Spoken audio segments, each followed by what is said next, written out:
3, 2, 1.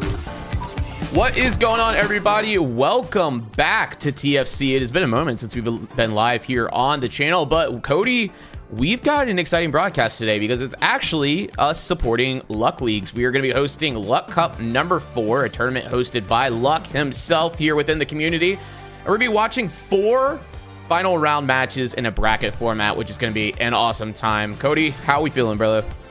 I am genuinely so excited. The last time we got to participate in anything Luck related was Luck Cup 3, Sam. Do you remember us casting that our big debut on Luck Cup 3? I do, yeah. I remember. It was pretty great. I had so much fun, especially watching Akazo's team, which, by the way, if you haven't been watching Ape Squad Classics, that team is so scary. That team is so scary. And I am so excited to see what they have to offer and bring to the table, because there are also some teams that want a shot at the, the luck coins that are on the line, Sam. I mean, so many of these teams want to go up against, Akazo's team and maybe hopefully absurd them, become the new, villain of the Luck Cup. Because if you don't know, Akazo's team has been sitting on that throne for quite some time. Yeah, they've actually apparently won every single Luck Cup so far, except for the most previous one against Fade, which is led by Aztract himself, valued member here in the community as well. Apologies that the mod got you, Choi, but we'll get that fixed here in just a second. But yeah, Sam, they're running it back. Go ahead. I'm so sorry. There are 0 luck coins on the line. It is $150 flat in your hand, given to you by Luck himself. All right, we're just getting a straight up prize. We love to see that today. Yeah, no, this is gonna be an awesome one. I mean, we're starting the day off hot here, actually, Cody, with, like I said, Akazo. Is that a recession indicator, by the way? If Luck isn't getting coins out anymore? Potentially, yeah. Potentially. Sorry, I had to get that out. I'm sorry. Yeah, for sure. Yeah, today's event is going to be pretty interesting. So, like I said, we are starting off with Aztract facing off against Akazo's team, Fade versus Auntie's Goo Boys. And Cody, this is not the one-up roster out of Akazo. This is the roster, like you said, that is playing in Ape Squad Classics, which, have been definitely proving their worth. They've been playing extremely well, and I think this is going to be an interesting one. It's going to be really interesting, Sam, because there is a little bit of a storyline here. Let me paint a picture for you, okay? Last Luck Cup, supposedly, or last Luck League, I'm not sure what match happened or when, but it was the most recent thing that has happened in this server with these teams. Aztract's team beat Akazo's, right? But Akazo's team didn't have KD or Oppo. They weren't there.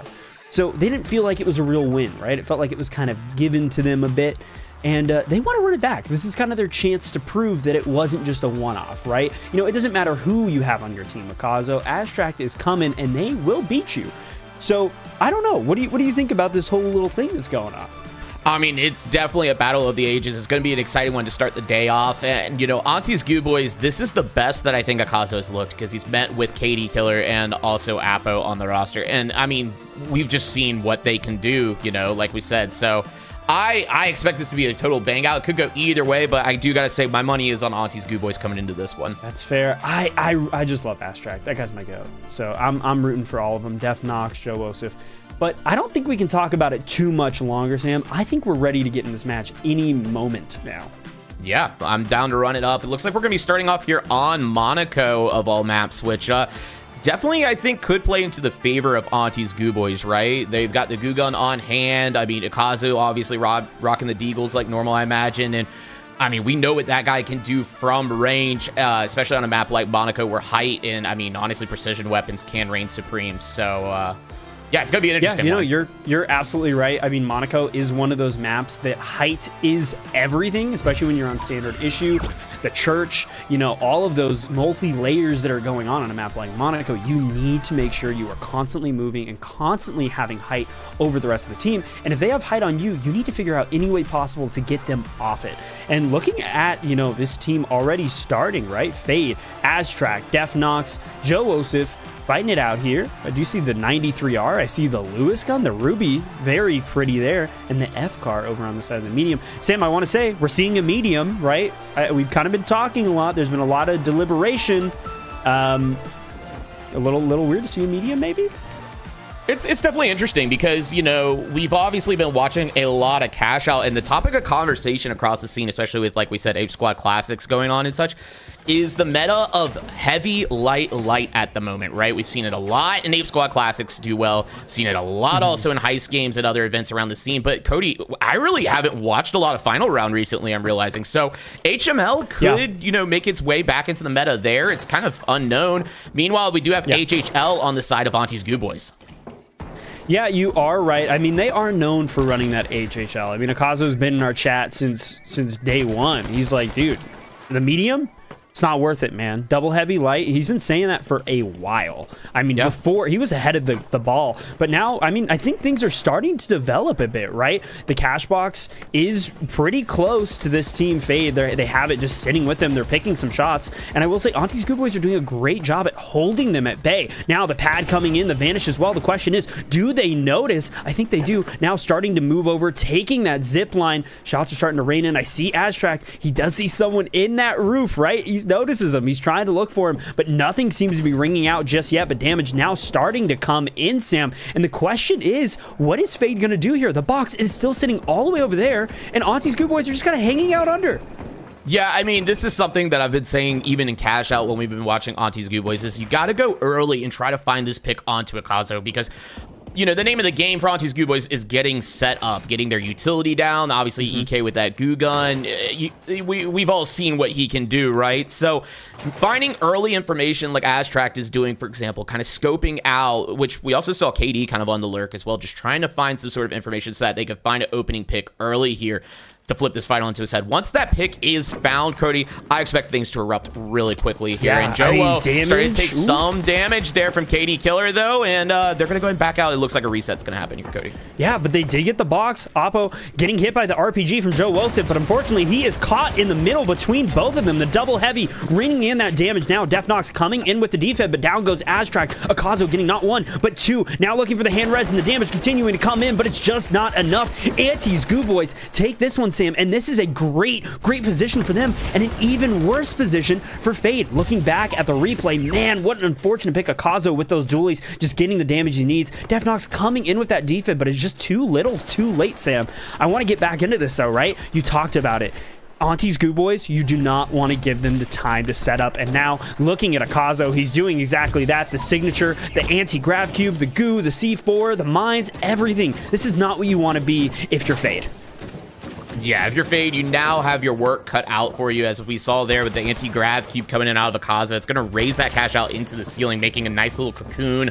I mean, we've heard the term goo cocoon, but I feel like that was always done kind of on the ground, and it seems like he's evolved this strategy of his, which is definitely his, to kind of be in the ceiling more now. But look at this even. The floor has been opened up. It's actually on a whole nother level. Jowo may have found a drop to get that out of the ceiling, at least for now. We're going to use that pad to get back onto high. AGC going back out again out of Kazo here. Jowo finding Apo through the attic here, but not finding any damage, unfortunately. And EK is going to use that goo gun to kind of secure the area for now. Time about halfway done. Jowo looking for the engage here, picks up the healing emitter from Apo. Unfortunately, not going to be trading out any damage. Now he starts the engage, though. He finds KD Killer lacking on the outside. Now a 3v2 situation in favor of Fade at this moment, but they got punched through the 2 health bars of Apo and Akazo, which they also got punched through about 8 layers of goo. Apo's KS23 going to take out Jowo there to even the odds now. 2v2 is Aztract taking a bunch of damage as well, looks like, from the pyro mines that were left behind by Akazo. Another thing in that signature kit. Nox going to go ahead and hit the paddles onto Jowo to get them back into the mix as well. The sonar grenade going out of the Aztract as well is going to find Apo, get some damage there with the pyro nade that's going out. Jowo hitting the steel, though. The AGC going to lift him into the air. I think the box actually interrupted this steal. Jowo trying to hold on as he's just stuck in the air, but 2 are going to come in on this side of Fade now. Nox going to find that pick onto KD Killer, and now it's up to him to find the steal there, but Apo going to clean that one up. It's now up to Aztract, and Apo, the mine, going to find another one. 1v1 situation with no time remaining on this box. Cody, that one's going to Auntie's Goo Boys, and Apo might find the ace, and he does. Oh my gosh, I don't even know what to say, Sam, because that entire fight was just the longest fight ever. We switched over to Okazo, and there was just so much goo all over the place. They were literally hiding themselves almost in a corner. There was no way to get to them. I saw Astract trying to get any sort of angle, and Okazo would see that and patch it up like he's some sort of plumber that found a leak, and I just don't know what to think. I mean, it's crazy as well that Auntie's Goo Boys were able to win that in its entirety. They got the early pick onto KD Killer, which was huge for Fade, but it just wasn't enough. The double heavy is so hard to break through. Yeah, I mean, you got 2 health bars that you got to get through, which is already a challenge in and of itself, especially on a map like Monaco where you really can bunker up. I mean, this is a map that I would argue if you're going to go double heavy, even if you're not Auntie's Goo Boys, this is probably the map to try, at least make it try. Joe putting out some shots there, taking a bunch in return, but like we were saying, Cody, I mean, it is so many layers you got to get through, and the heavy can just funnel damage through. EK trying to show that off now, but Astract actually going to find the pick onto Akazo there to make it a 3v2 at the moment. Apo down 3.5 bars, but Joe unfortunately taking down even more as KD's going to find 2. Astract going to get the trade out onto KD, maybe looking for a res here as it's a 1v1 with Apo trying to close this out. The Vanish Bomb unfortunately gonna wear off. The KS-23 does connect. It's a 1v1 and Astract going massive there to bring that one through, Cody. Oh my gosh, he was invis, he couldn't see him. Apo literally had the RPG out, was looking directly at him, and Astract dashing back and forth. He was so low, both incredibly low, but somehow Astract is able to get it. That is crazy. Yeah, insane plays there out of Astract. And this box got to get plugged early by Fade here. This is a great situation for them, as, you know, we say it time and time again against this Auntie Goo Boys roster that you can't let them get set up. You can't let them have the map control. You definitely can't let EK dump about 5 pounds utility onto your cash out. And so that's going to be the name of the game here as Auntie Goo Boys start to, you know, go on this approach. And Joe, unfortunately, taking a bunch of damage, it looks like pretty early on here, as KD's going to continue to try and get some height. EK finding Joe kind of out in the open here. This is not where you want to be if you are him, and somehow, oh my gosh, he makes it out of there. I cannot believe the deagle shot did not connect there. Yeah, it was crazy. Running out of ammo, like right when you needed him. The mesh wall finally came down, but just stuck in that reload. Now, jumping in with Oppo here, running that KS-23, and KD Killer getting a pick onto Def Nox, which is not good here for Fade. Granted, they do have control of the box, and now damage starting to rain in, but Akazo able to get the switch back onto that. Oh my gosh, the RPG coming in from Joe, and just like that, Fade fades away before we even saw it.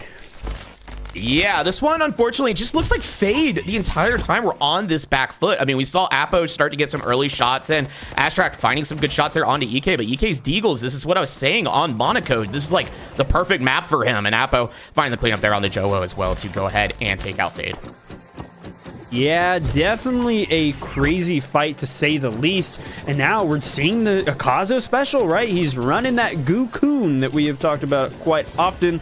And the utility is there, right? Now damage starting to rain in. Akazo taking quite a lot. Joe Wilson not in too good of a position. The dome comes down, but it might be too little too late. The mesh able to make that space, and Astract getting a pick onto Akazo, which is exactly what you need here. Astract continuing to be the MVP that this team needs. And now the steal coming in from Def Nox. The LUQQQ being the exact position that they need. I don't know if they're able to interrupt it, and they do. They get the steal, and now another pick. This is insane. This is what they need. They need one more pick to secure it. KD Killer getting the pick, but hold on, they might be coming back. It's Oppo versus Joe Wosef, and Joe Wosef is able to get the pick, and they get this box, Sam. Yeah, an insane turnaround out of Fade there to regain control, and even the odds here in map number 1 of this series. I mean, we knew this was going to be a close one, but that was to the wire. That was almost map completion for Auntie's Goo Boys, and this is great also for Fade, because that fight, Cody, wrapping up right at the end of that cash out timer is going to put Auntie's Goo Boys on a pretty long respawn here. I mean, they're just now getting into the arena here, and that's map positioning available for Fade.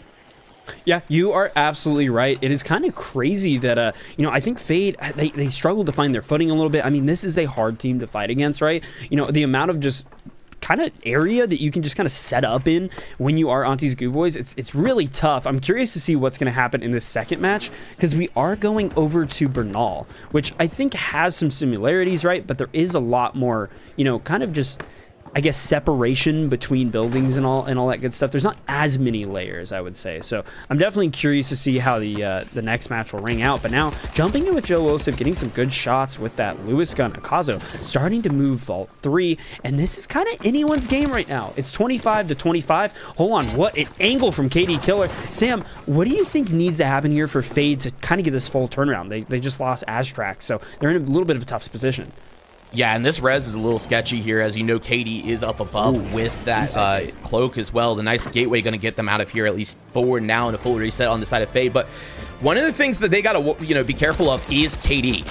That cloak M11 can obviously do damage. EK finding a pick there onto Joe very early here. And now look at this. Nox is going to have to give up height in order to hit the fib there. EK getting some follow-up shots onto Aztrak as well. Almost a consolation prize as they're just trying to get another reset going. And, Cody, it feels like tempo, map control. Oh my gosh, KD finding the pick there onto Nox. Unfortunately, just not seeing him. This is what I was saying. 93R and cloak. You got to be careful where KD is pretty much at all times, because he is so lethal at turning these kills so quickly. So now 2v3 situation as Apo is going to find a shot with that KS onto Aztrak there, bringing him down to 2 bars. Joe once again resetting with Dev Nox to get them back into the mix as well. 3v3, another reset out of Fade, Cody, but this cash out timer just continuing to go on. Yeah, time is dwindling away, and Fade need to kind of do something quick if they want to try to secure anything here. It's just so tough because we've given them the time to set up, and that's what makes it really hard to break through their defenses that they're known so well. KD Killer having an interesting gate, but hold on. Dev Nox might be getting the pick that they need. Getting KD Killer out of the mix might be exactly what Fade needs to make something happen, Sam. No, totally right. That is the early pick that you need. I mean, KD can be the difference maker. I mean, all 3 of these players on the Auntie's Goo Boys are obviously capable of making something happen here. We can see all the util there, so they're trying to find an early pick. Apo's gonna go down, though, as EK actually peeled across to get the res onto KD Killer. This flip could happen for Fade here, but they're gonna get dropped.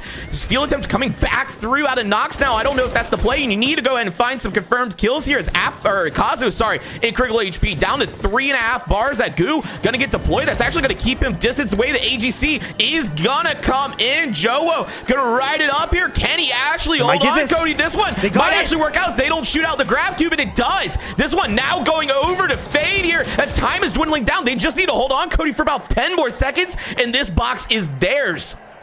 Yeah, well, they got wiped. It's kind of over for Auntie's Goo Boys because Fade is taking this one home, Sam. Big plays there. I mean, Joe riding that cash out up just so perfectly to keep themselves from falling off of that and holding on for Auntie's Goo Boys there. So map 1 going in Team Fade's favor. Yeah, it's kind of crazy to see that. I feel like maybe I'm wrong here. Maybe I'm wrong. But I feel like the Goo and the anti-grav cube kind of went into Fade's favor there. I think they realized that slowly, when Oppo and Akazo were trying to interrupt the steals. They were doing a great job. He barely threw his anti-grav cube through the little hole through the Goo, right? And it actually worked out in their favor because they had no way to get to him. All the rubble, all the Goo blocked them off and allowed Joe Osif to just sit on top of the cash box in the attic for free. They had no way to get to him. Yeah, I mean, multiple times it looks like just like, I don't know. Fade were able to use the Goo and utility from Akazo to actually flip this box back around. It was kind of insane. Yeah, it was really insane.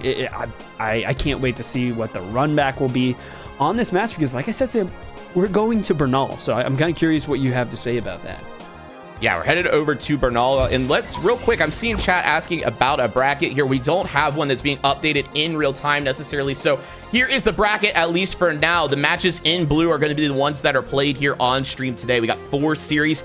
That was map number 1 out of Fade and Auntie's Goo Boys, and yeah, we're going to map 2 now, which is going to be Bernal, Cody. Yep, just waiting on the confirmation. It looks like we are ready to go. We are going to sunny Bernal, Sam. I don't have any words. I mean, who do you feel like has a little bit more of a sway here? Me personally, I have been shooting for it, this whole time, but I do feel like this is kind of Fade's map a little bit. Am I crazy?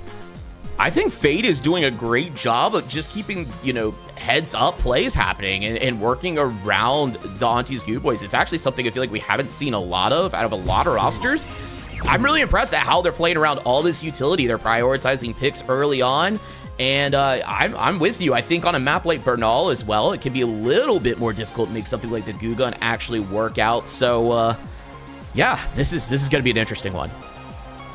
Yeah, it is going to be interesting. And now we're loading in. I'm not seeing any changes here. Actually, I am so wrong. Is that the Shack on Joe? Am I crazy? That is the Shack, it looks like. Yeah, so opting instead of the Lewis gun for the Shack, I mean, as someone that plays heavy a little bit, Sam, what do you think the thoughts behind that are? They're pretty interchangeable. I mean, the Shack lets you duel, I think, up close a little bit better. It makes sense to take the Lewis gun into a map like Monaco because, I mean, you know, you don't have the split shot that the Shack does, right? When you shoot it, it shoots 2 bullets at the same time. You know, they're parallel to each other and they kind of fan out. So at range, that becomes harder to hit. So Lewis gun or, you know, Deagles if you're a Kazo and such, like, makes sense on a map like Monaco where precision matters. Bernal, a little bit different story, right? There's a lot of height, but the range itself is typically not one where the Shack is going to punish you as much. On top of that, we've obviously seen a lot of close-up engagements that can happen on this map as well. So, you know, I actually do think the Shack is the right take here. Yeah, definitely right there. I think the Shack is just a little bit more versatile in this situation. You know, you're going to be able to rain that damage in. I think it also does a lot more goo damage. I might be mistaken, though. I'm not too sure. But jumping in with Abstract here, it's kind of an interesting spawn that Auntie's Goo Boys had here. They were really far. They spawned all the way over on B, and now Akazo has control of the vault, which I'm not too sure what happened. Katie Killer getting a pick on a Joe Wilson, which is not good here. Fade able to get the res. Def Nox getting that paddles onto him, and now kind of running it back in their favor, getting a pick onto Oppo here. Akazo and KD Killer need to be careful. Looks like they were able to plug the vault here, and time is running down, but they're already down 1, and I don't know if you really want to be in a position where we waste the coin here. I think they want to try to get the res up so they're healthy as soon as possible, because who knows where Oppo's going to spawn, especially as a heavy, and now getting some good damage. Akazo able to get a pick onto Def Nox. These Deagles, man, this guy just doesn't miss. I don't get it, because I use these things, and it feels like I'm just firing randomly. Nah, totally right. And it was an interesting play there, right? Like, Aztract winded up leaving the vault behind and repositioning the height. And yeah, we saw Akazu just go behind and pick it back up. Big winch here. Not going to actually pull him over the wall, though. So Akazu just getting repositioned a little bit. And Fade, once again, going to have to drop to find the res. It looks like onto Nox here. And Joe getting left for himself. Appo going to actually take him out there. Now it's a 1v3 here as Aztract looked like he was dropping to try to get Nox back into the mix. So, Cody, 21 seconds remaining on Joe's trophy, which we know is kind of not recoverable. It's pretty much right in the middle of all of Auntie's Goo Boys. The AGC going out again, and here we go. Akazo painting his little masterpiece, his little nest up top to hold on to cash out A, as Fade is just gonna have to sit here and wait all this time for Joe to get back into the mix. Yeah, it is really tough being forced to wait for the coin here. In final round, you don't have a ton of time. You really want to try to wipe as a team together. As soon as you get someone wiped and you can't get that statue, I mean, it is tough. And Joe Wilson wants to get the run back. He knows that time is counting down. Def Nox taking a ton of damage. Needs to be careful. You want to have that fib up. And the mine coming in with the RPG. Oppo able to get a pick here. This is huge. Aztract going for the steal, but there's just not enough time, not enough health. And following through, they want that pick on Aztract going through the KS-23 from Oppo, doing some great damage, but it's just not enough because Aztract does not die. Getting the pick onto Oppo. Akazo taking some damage here as well, but it's just him going for the hand res. Unfortunately, Sam, Auntie's Goo Boys got that box. Yeah, Auntie's Goo Boys held on to that one. It's just, yeah, Fade were just off tempo that entire time. It was unfortunate when Joe, you know, wiped while Az was going for the res here. And look, this is a consolation prize, Cody. This is all about map control. This fight actually matters a lot. Katie is going to find one onto Aztract. It is just up to Joe, and EK going to find the pick there to clean him up. Yeah, it's a tough situation overall because now map position's going to be in favor of Auntie's Goo Boys. Which is kind of the situation you never want going up against this team. Yeah, we have said it time and time again that the last thing you want to do for Auntie's Goo Boys is give them any chance to breathe, any chance to think, any chance to set up, because the minute you do that, you are going to feel it. I mean, we saw it every time last match that they had a moment to set up. It was just constant, just bunkering down. I mean, it feels like we're playing Rainbow Six Siege against this team, which is not something you want to do in a game as fast-paced as the finals. That is not a good look. Yeah, and the good news is, though, for Fade, they've regained control of this vault. And if you're Team Fade, right, B, I think at this point you go ahead and hit the rotate, right, which it looks like that's going to be the case. You've got Nox and Astract on your team against 2 heavies. Motion is available. Like you've got plenty of momentum between Pad and Gate here to actually get this box away from Auntie's Goo Boys. And it looks like that's going to be what they try to do here as they make the rotate over from Cash Out C over to Cash Out B instead. Akazo trying to rein in some shots there. We know this is a lot of neutral fight. If he manages to find a pick here, this could obviously change the tide. But, Cody, we've got a little bit of downtime as Fade is going to go ahead and make this rotate still. Yeah, it is definitely an interesting rotate. You know, I think Auntie's Good Boys have done a great job at just kind of moving through. They're directly under the box here. Appa doing a great job at blocking off the angle here. And now he's going to drop the cash box down to hopefully get a free steal.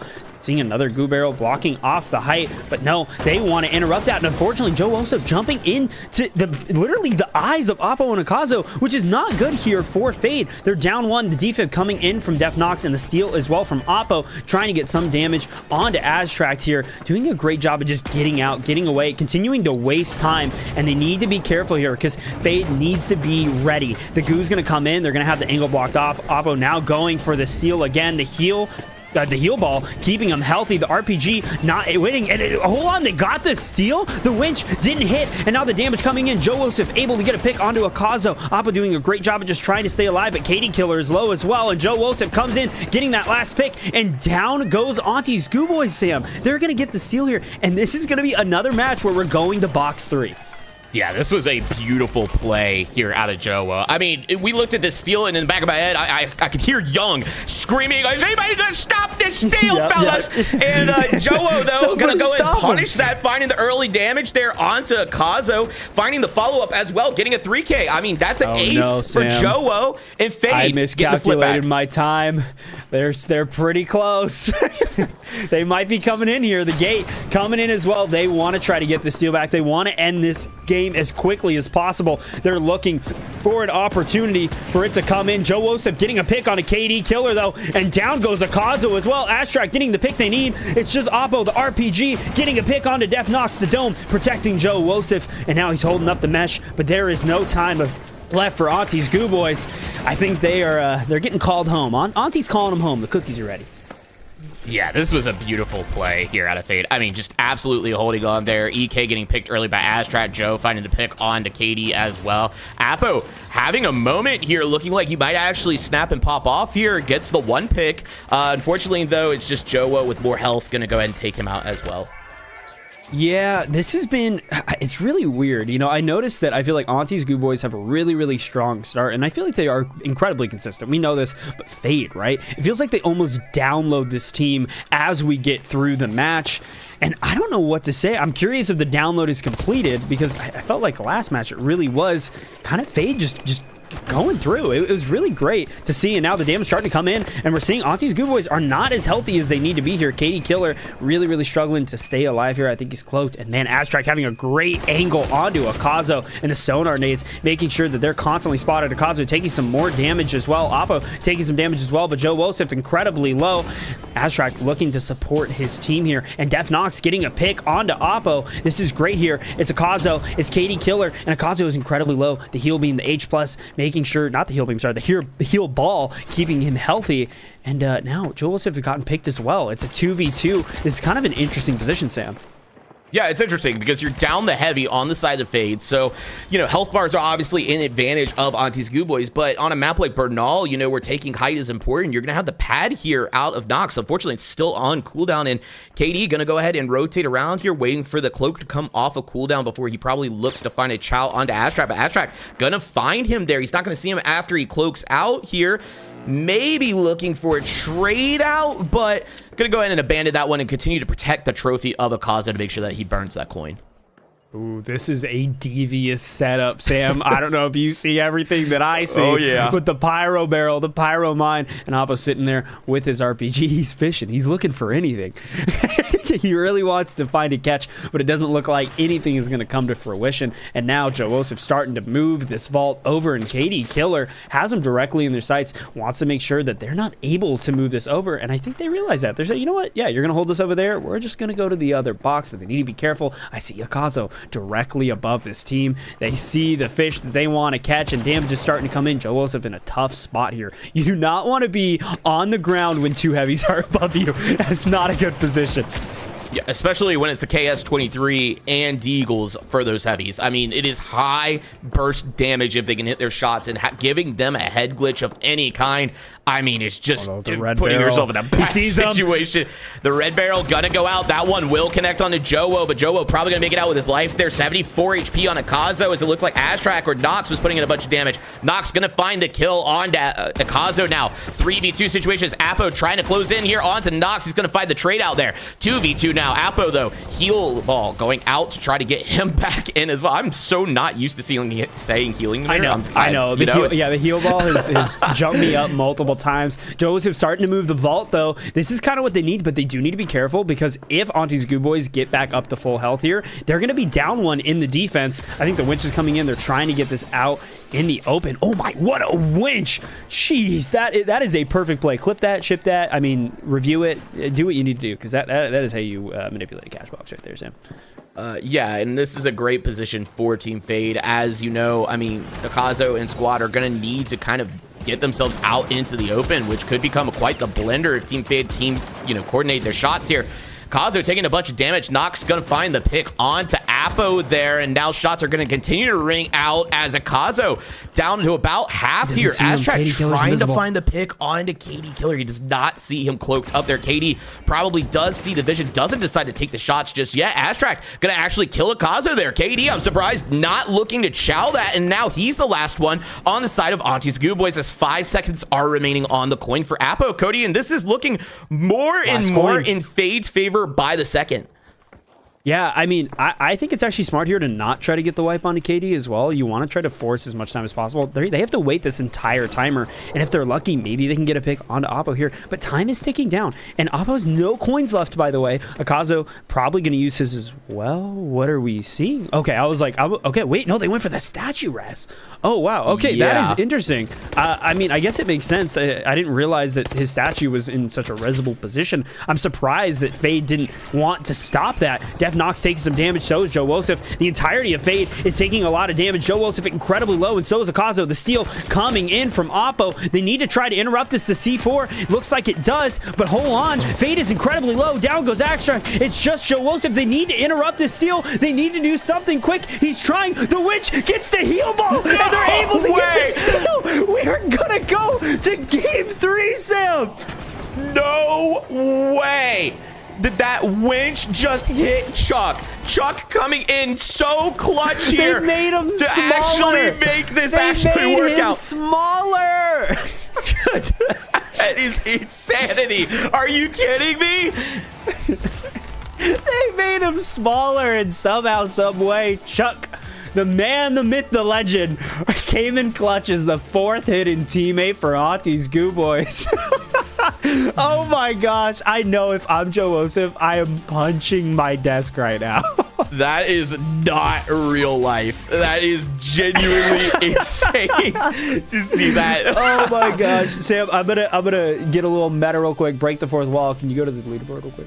Oh, yeah, I got you. Go ahead. I just want to take a quick peek. Aztrac and Akazo continue to be these two powerhouses. I mean, don't get me wrong. Every single person on this team is cracked out of their minds. But, man, Akazo just continues to just hit his shots with these deagles, and Aztrac finding these off angles. The 93R almost makes it look like it wasn't nerfed. I know it was buffed a little bit, but, man, that guy makes it seem like it's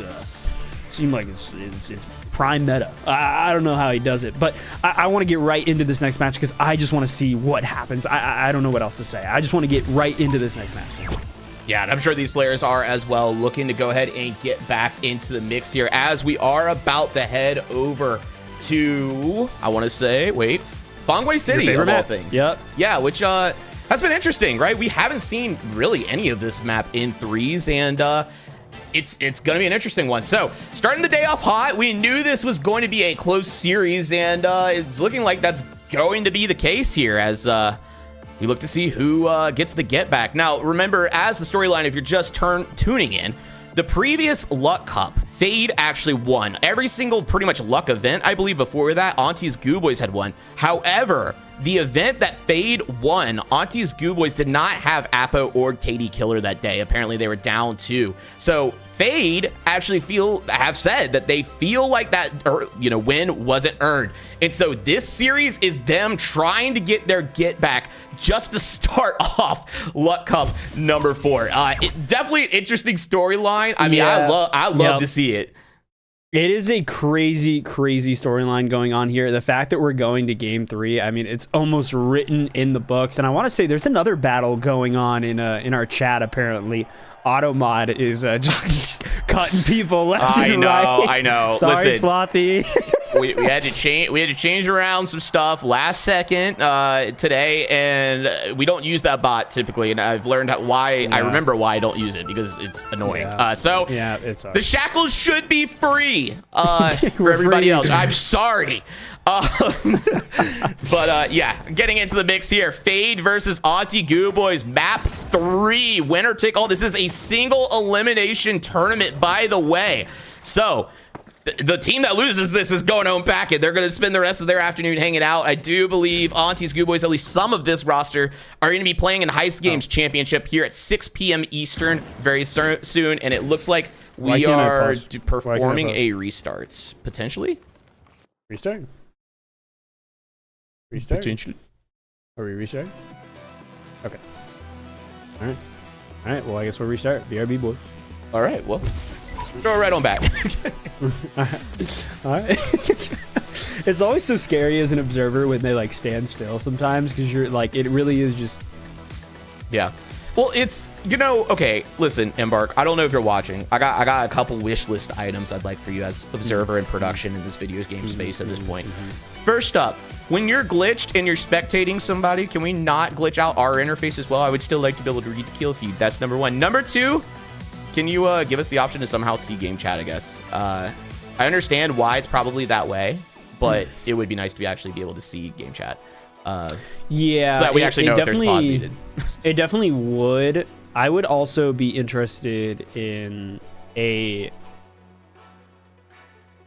could be interesting if they implemented a rule where players could pause, but it would need like majority as well. True. That could be interesting.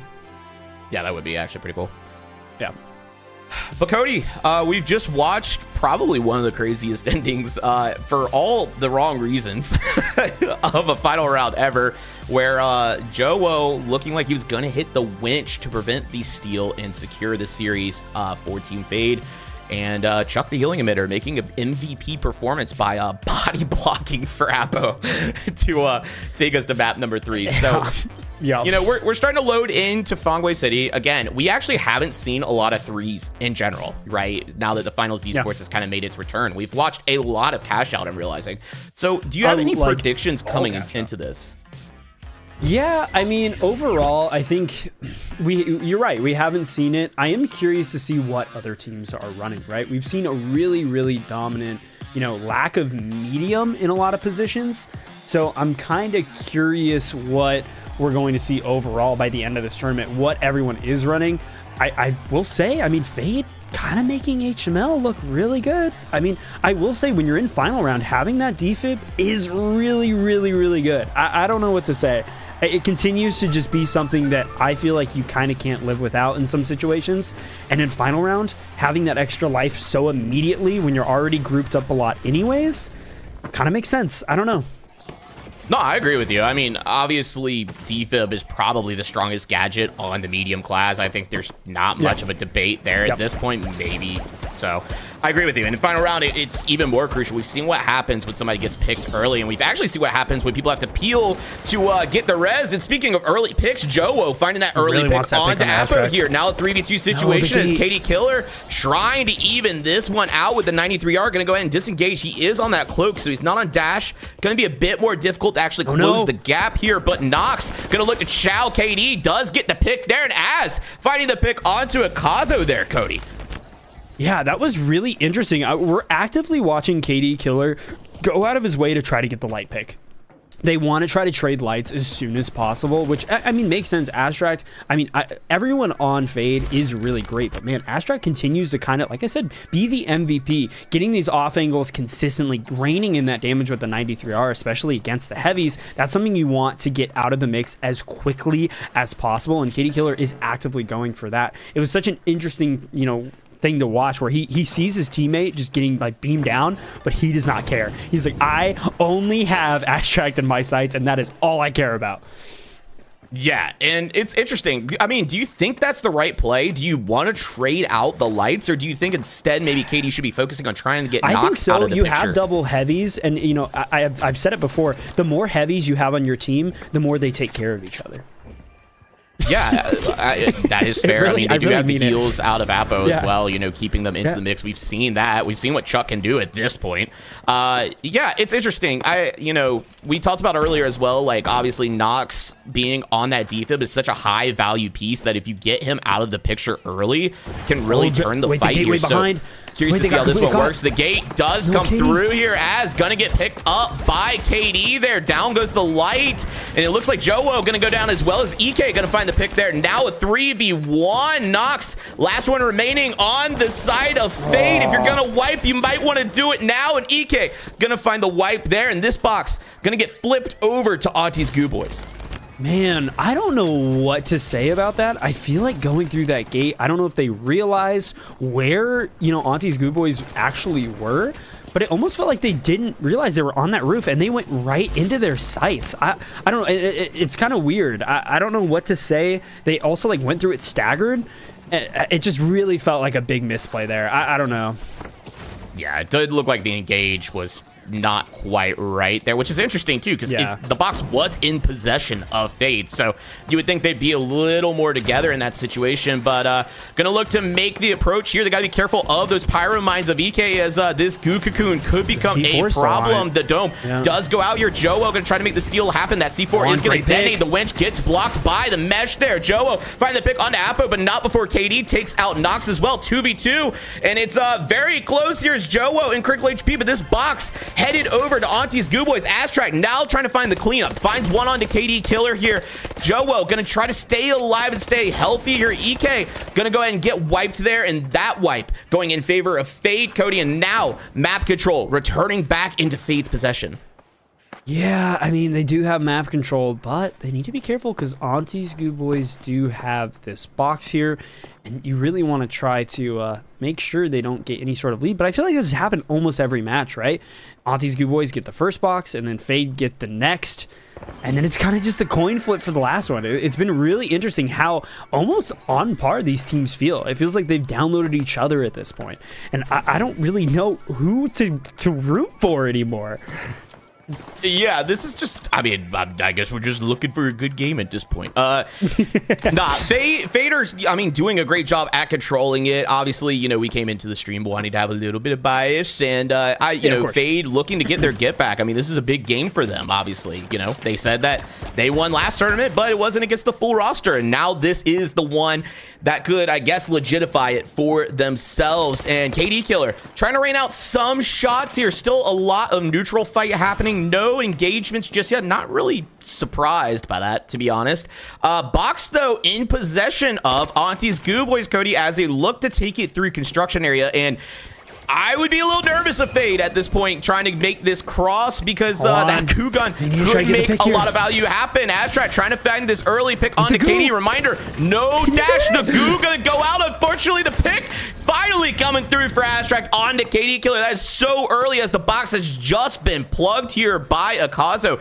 Now two heavies on the side of Auntie's Goo Boys. Akazo trying to find the pick onto Astract. He doesn't see it while he's cloaked somehow. Gonna try to get out of here, and he's gonna go down. Jowo gonna find the pick onto Akazo now. 3v1. It's just Apo now with 8 seconds remaining on the coin for KD. They need to go ahead and turn the tides or wipe here. It's gonna find one onto Nox. Astract at critical HP KD here. KD finally putting the coin in. Looked like a bit of hesitation. Steal attempt now coming in out of Joe as well, as Astract is going to go ahead and reposition now that he's fully healthy. This KS-23 continuing to reign in. KD going to start to close in on the fight here, but still a bit away, as Astract is going to escape with their life. They're going to go ahead and get the res here onto Nox as well, as they do control this cash out, Cody, and it's now completely flipped on its head. Yeah, definitely interesting approach here. The pad coming in, the lock bolt with it. They need to try to support Joe here. They do not want to get wiped. Joe incredibly low. The steal continuing to come in. Now the goo protecting him as well. Astract able to get a pick on KD Killer, and they're able to get the switchback. They now have control of this box, and the double heavy now starting to set up the util coming in as well. Joe Wosif fighting against Oppo, able to get the pick. Down goes him. Defnox getting the pick. It's just a cause of holding now, able to get a pick onto Astract. This is good though. Fade is healthy, but they need to be quick. The coin can come in at any second from KD Killer. What are we doing, guys? He's so low. Please just find him. Thank you. Oh my gosh. I'm like, KD Killer has like 2 seconds left on the coin. I'm like, please, boy. Guys. Okay. Fellas? I hear the crowd counting. I'm like, boys, stop. Yeah, I mean, they're obviously nervous. I'm losing They're it. obviously I'm nervous losing of composure. that pyro mine that's right there next to that C4 as well, because if that manages to detonate somehow, that box is going off these Goo Boys and this map is over. But that isn't the case. We have gone the distance here in map number 3, as everybody's kind of getting back into the arena, Cody, from Ontu's Goo Boys at sort of the same time as that cash out's ending. So this really is like the fullest of resets coming in for vault number 3. I mean, this is as equal as I would say this map is probably going to get to start off here on our final cash out rotation. Yeah, you are absolutely right. I mean, speaking of equal, I don't see too much of that inside of Fade. Fade continue to get a lot of picks, but they just aren't able to get those wipes that they need as often as they can. But jumping in with the Kazo, doing great at controlling this vault location. Defnox starting to take some damage. Jowo also incredibly low. The regen coming in and a gate to get them out. I'm not too sure where they're going. It looks like they're setting up for D. And man, look at the positioning here over from Fade. They're kind of split, which I've noticed they've been doing quite often, right, as they're fighting this team, which I guess kind of makes a little bit of sense. They're trying to, you know, spread out this team themselves, right? They want to push them to not be grouped up. That double heavy is continuing to be really, really hard to push through, and now things are starting to get set up over here on cash out D, the util, the goo, every which angle they are bunkering down. They do not want to give Fade a chance to get involved, and it looks like Joe Wosif coming under, having that lock bolt in hand. Question is, I wonder if they're going to go for some sort of drop play here, completely avoid all the util that's been set up, and the lock bolt coming in onto both that. It looks like Akazo and KD Killer. Where's Oppo at in this situation? Going for the flank, apparently. This is certainly interesting. Continuing to move around and get height, Sam. This is kind of crazy.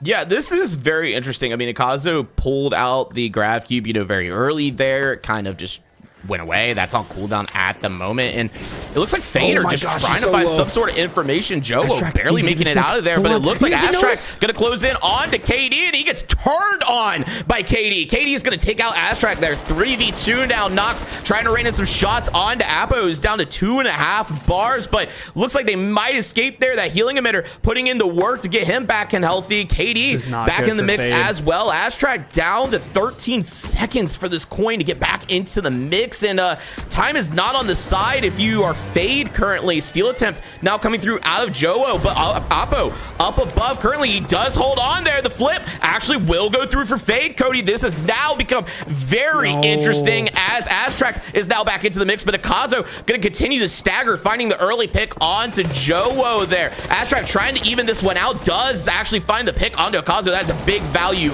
taken out there. Appo looking to interrupt the consolidate steal. on top of this box. KD gonna get taken out as well. Steal attempt gonna get canceled by Appo there, Cody. Oh my gosh, this is insane. The steal now coming even from Oppo. He's trying to stay alive. Astract incredibly low, but it's just not enough. Fade somehow, some way taking this home, and they have proven, Sam, they have proven that it doesn't matter what people are on Auntie's Goo Boys, Fade will run that Fade. Fade not even getting the get back. Fade just going for the 2-time and proving that it wasn't, you know, a fluke last time. This one was serious. So I Man, mean, what great a plays game. all around. This one, First game. this one really went the distance, huh? Yeah, it really did. What a first series. Like, we still got a couple more, and I'm already pumped. This has been so much fun. Oh my gosh.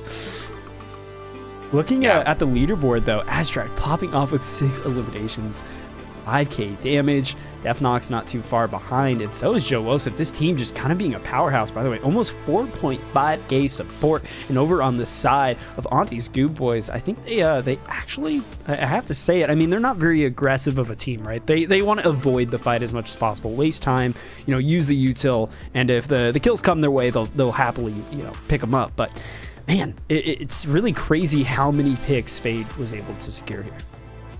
Yeah, I mean, you said it perfectly. And, it's something about Auntie's Goo Boys, right? Like, Ape Squad Classics, they've been keeping track of all their stats, and I had the chance to cast a couple games by Auntie's Goo Boys this past week, and looking at the stats, that squad just hovers right in between, I think, 1.5 to 1.0 on the KD ratio. And, I mean, it checks out, right? They're so objective focused. They don't die very often. They have so many healing pools that it's just, I mean, hard for them to actually go down. And so, and they don't take fights, I feel like, that are, unnecessary in the sense. So, right. I mean, big plays out of them, and we do have an updated bracket. So let's go ahead and take a look at that as we wait for our next series to get underway. As a reminder here, chat, if you are just tuning in, this is a single elimination bracket. So we do have to say goodbye to Auntie's Goo Boys for Luck Cup number 4. The matches in blue are going to be the matches that we are watching here on stream. So we're going to be tuning in to Kobo and Aura next, which is going to be an interesting one, Cody. They're a company, apparently, Aura LLC. I see that. Yeah, this is an interesting one. I did watch Kobo play in Ape Squad Classics on Thursday. Unfortunately, it was towards the end of the event, and they were already under the cutting line. So, I'm curious to see how they perform today when, all the chips are on the table, you know what I'm saying? So, yeah, I do know exactly what you are saying, Sam. And currently, I am molding these teams together in the lobby. I'm waiting to see who is on what.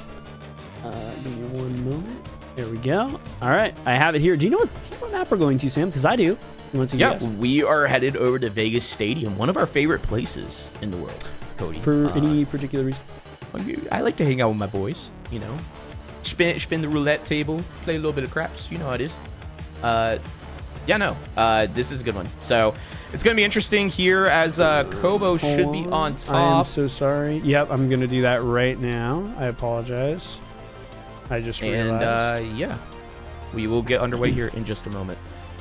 Apologies, chat. We are doing it all ourselves over here. So just give us one moment. Yeah, we're a little bit of a sticks and stones sort of production over here. Yep. Just really pick ourselves up by our bootstraps. You know how it goes over here. So. Yeah. Does look like the ready checks are. Oh, okay. Well, never mind. Looks like we're not ready just yet.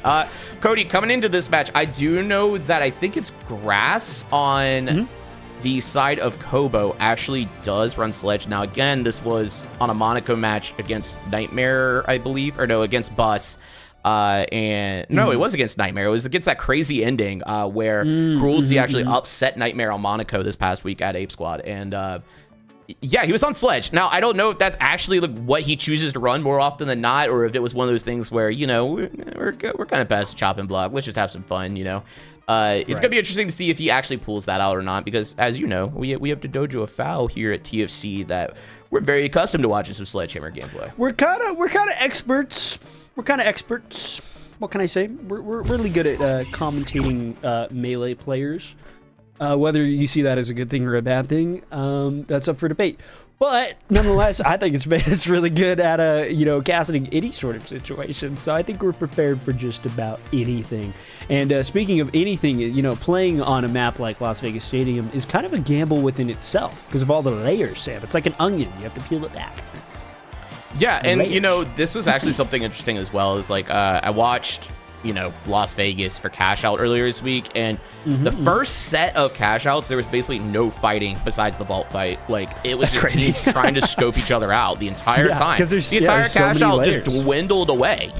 And so I'm curious to see, because we haven't, like I said, seen much final round this season, especially in the comp scene, that I'm curious to see if double light on it's the any side of different Aura. here. Aura is running double light, Sam, so that's definitely an interesting approach here. Over on the side of Kobo, though, HML and Dracula throwing down the Vanish Bomb, looking to maybe get some sort of gate, or I think we're going to be in a very similar position that we've kind of mentioned, right? We're really just going to, I think, try to spot each other out, but hold on, the gate coming in, and Dracula with the M11 trying to get some sort of angle onto Gert, but he's able to run away, and now the vault has been poked, Sam. The bear has been awoken. Yeah, Kobo going to go ahead and get an early tap here, but Cody, as we know, in final round, money doesn't really matter when it comes to like tapping the vault or anything, right? It's about who actually cashes out. And yeah, Grass is actually on the sledge. I thought I saw him on like the SA-1216 in the lobby, but it looks like he made a last minute swap over to the winch sledge, which, I mean, for Vegas could work out here. It looks like Spoos is going to spot him there. Grass going to go ahead and drop to reconnect with the rest of this Kobo roster. And Drac and Aura LLC just going to continue to hold height here and make Kobo push into them. This vault not being picked up just yet. It looks like Spoos might go ahead and pick it up to go ahead and gain possession. And looking like they are going to go ahead and make a plug here. You know, a play that we've seen a lot ever since like TGM 25 is teams grabbing vault, just bringing it back to each other and forcing the fight, you know, within each other. But looks like Aura is not going to play that game. They're going to go ahead and get their early plug.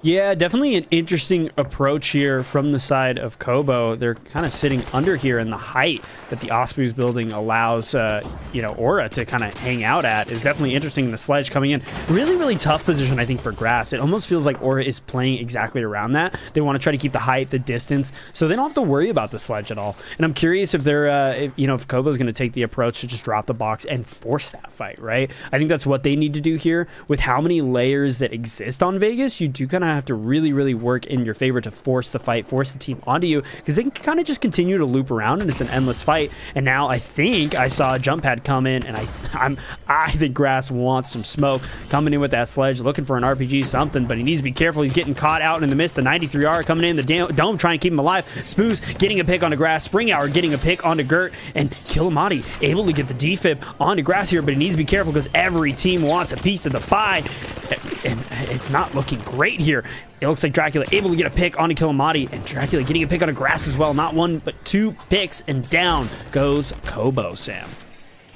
Yeah, this was an interesting push out of Grass, right? You're on the sledgehammer, and we decided to cross all the way on top of the Ozpoo's roof, which is like one of the most open areas on this entire map. And I mean, we saw him get punished for it. He took a ton of damage, and by the time he even made it to the ledge there to drop and potentially become safe, he was, you know, basically taken out and punished for it. So interesting one there. They will get one fast re-attack, but this one is currently in possession of Aura, and we're seeing Spring Hour just kind of hang out. It looks like up top, bouncing around a little bit. Bro's just bouncing, hanging out. Yeah, I think they really should. I know it's unfortunate, but using RPG, exactly what they're trying to go for here, I think should have been the first play, right? Dropping that cash box, maybe throwing a goo above, but this is just a little bit too late into the mix, and now this heavy is jumping in with the sledge, trying to get something. Grass trying to stay alive, but it's just not enough. Dracula continuing to pop off, getting a pick onto Grass, onto Killamati, and down goes Gert as well. Spring Hour getting that final pick.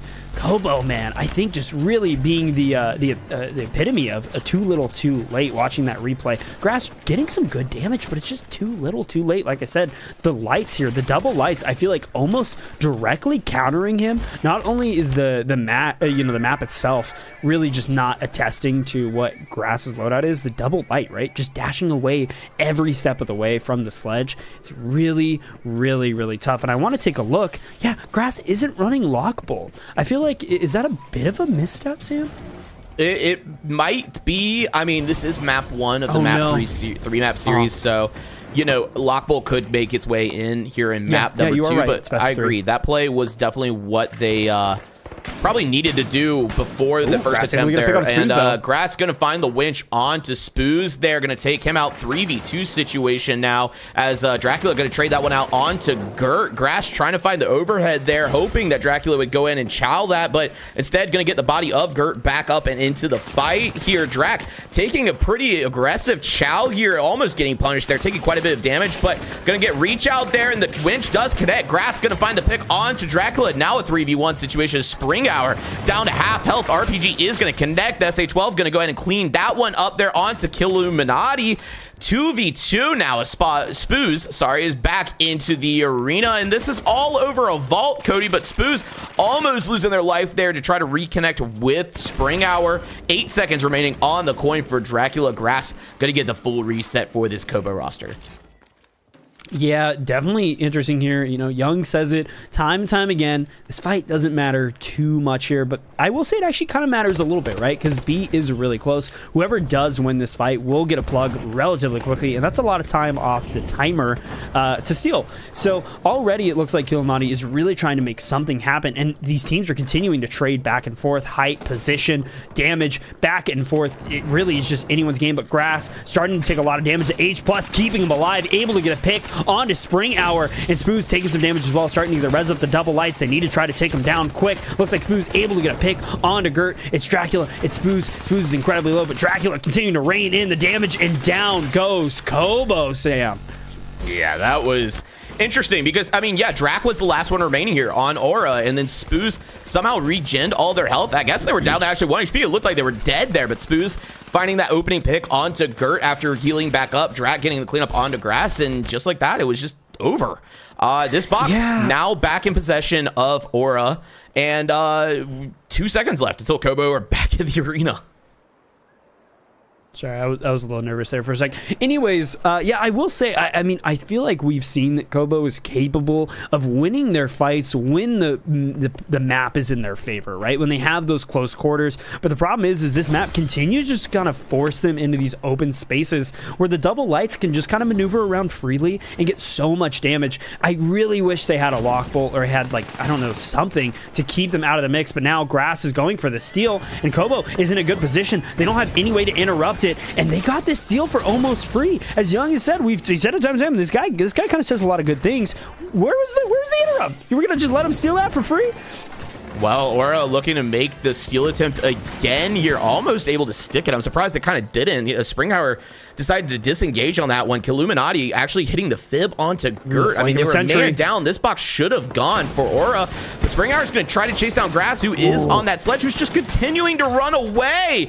And Dracula going to find the pick onto Killuminati, Cody, and this box going to Aura, and this map going to Aura. Yeah, man, I really felt like this was truly just, I hate to say it, but a diff, Sam. I mean, in every single position, and even in things that they weren't in control of, like the map itself, the team, everything really just was in Aura LLC's favor. Yeah, I mean, like I said, there was a lot of interesting pushes out of Kobo. I felt like with Grass, you know, that first cash out I felt like was the prime example, right? We decided to go top Ozpoos. We were on the rooftop instead, and we just got punished for it. Instead of, you know, the second attempt where there wasn't enough time on the cash out to actually make it execute. I think if they had gone for that from the start, it would have been a better situation. Very different story. Them, but yeah, no, I totally agree. And I mean, I feel like the leaderboard kind of attests to that, right? We really saw, which ironically enough, Grass actually did kind of hold their own just a teensy bit, but the rest of the team really struggled to find any sort of footing against this team. And like I said, I think it's the positioning, I think it's the play calls that really put them in that position, right? They should have just forced the fight sooner. We saw that when the time came down to it, when the positioning was there, they were able to succeed and make something happen, but they kind of just let Aura farm. I mean, they were just constantly putting them into positions where they didn't have a choice. It was kind of crazy to see. Yeah, and Cody, one thing as well is we're getting ready to go into map 2 here in just a moment. Gonna take a look at the bracket, and I'm gonna yap for about 1 minute and 15 seconds so that the ads start, because I'm tired of Twitch interrupting mid-match. I keep seeing it. I'm sorry. That's just what Twitch does. It's unfortunate. But we're gonna be heading to Fortune Stadium, Cody, which is a lot different pace, I feel like, of a map. This one could work out a little bit better for Kobo if they decide to stay on the sledge there. But I guess one question I've got for you is, are we going to be seeing Lockbolt coming into the mix here? I feel like we should. I just think that something needs to come into play here to get these lights in check, right? I mean, it just needs to happen. These lights are continuing to just kind of, like I said, aura farm on Kobo, and they have no choice. It's definitely tough here. I think a loadout change needs to happen. I mean, Fortune Stadium is kind of one of those maps that I think can kind of play the same way. While there is a lot of layers, there's a lot of close quarters environments, there's also a lot of space, there's a lot of rooftops, and with the way that Aura LLC is playing, I think they're going to take advantage of that the whole step of the way. Yeah, I agree with you there, and it does look like at least here in the menu, Grass is going to be staying on the Sledgehammer. Staying on Winch, don't know if they're going to be pulling out Lockbolt, which I do think actually is probably a good pickup here. We do have Illuminati as well on the LH1. He's going to actually make the swap over to the M60 to 2 heavy light combo. Going to be an interesting one coming into here.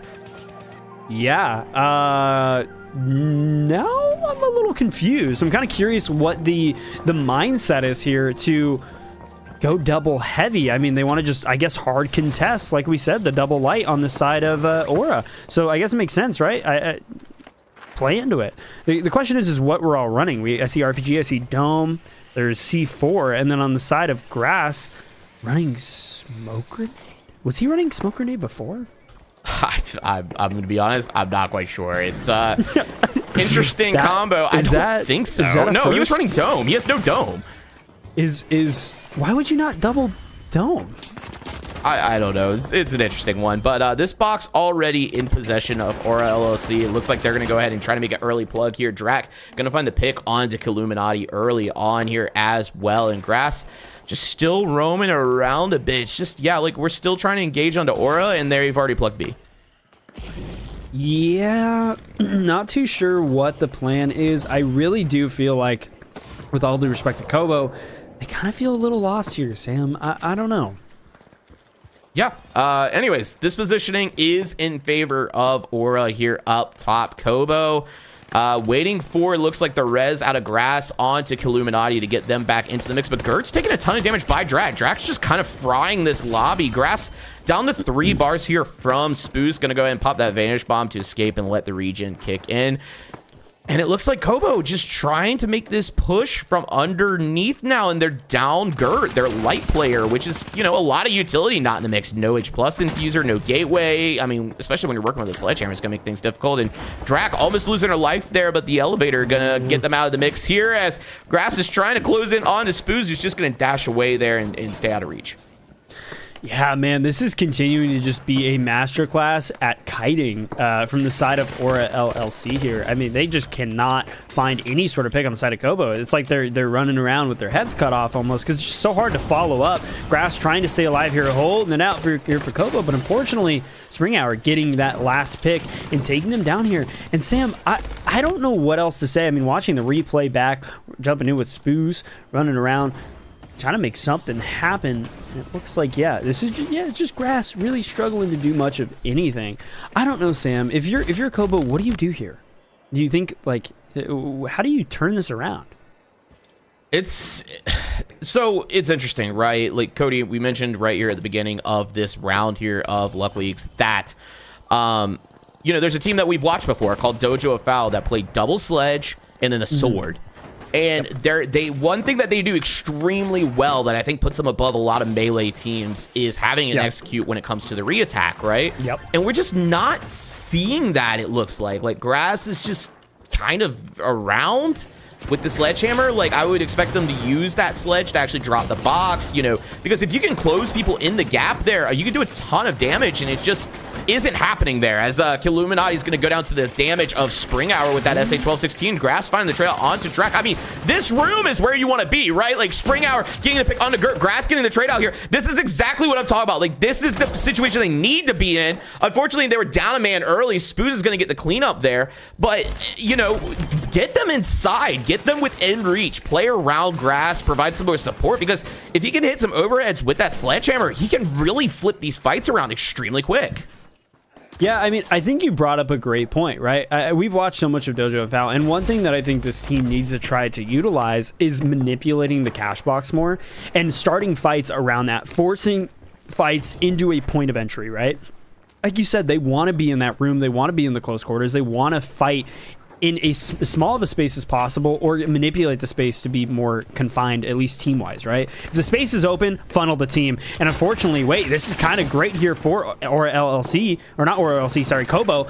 Winch comes in, and down goes Spoos. Dracula taking some damage as well. Maybe they've heard us, or maybe they are getting some more ideas. Grass holding it out here on this stairway, looking for some sort of positioning, maybe. Dracula doing a great job at running away, keeping the height, keeping the space. Spring Hour getting involved here as well, taking some damage from Grass, jumping into the middle of the team, and down goes him. Dracula is the only one here holding it out. Grass is low, but the H+ coming in from Gert to keep him up. The team looking incredibly healthy. Spoos getting the coin in. Now Dracula just kind of hanging out, maybe trying to grab the statue. No, trying to get a pick on the Grass, and the right click coming in onto Dracula's head, taking him down. Gert starting to move this vault over to the box, and starting to be interesting here. Has maybe Aura farmed a little too hard? Maybe they've run out. I think they've underestimated Kobo a little bit in these pushes. I mean, Kobo's now got the plug, and it's all about just, like I said, supporting Grass. I mean, if you don't help your sledge, which, I mean, realistically, Melee's just got the odds against them a bit, right? Like, yeah. I think that goes without saying. Not to say people can't make it work, but it takes more to get going than obviously a gun does here within the finals, at least in the current meta. If they continue to support Grass, especially on a map like Fortune, like, this could work out for them. And here we go. Steal attempt coming in out of Spring Hour. Going to go ahead and bail off that one. No C4 on box or anything, though, so no drop actually going to be coming in here. Honestly, Spring Hour could probably stick this with a dome right now, but going to decide not to. His Grass is going to find an early pick onto Drac here. Gert trying to keep Grass up and healthy. Spoo's going to find the pick there. Spring Hour going to find one onto Illuminati as well. Gert trying to make something happen with this M11. He does vanish. Unfortunately, that's going to wear off, and Spoo's going to find the pick there onto Gert, Cody.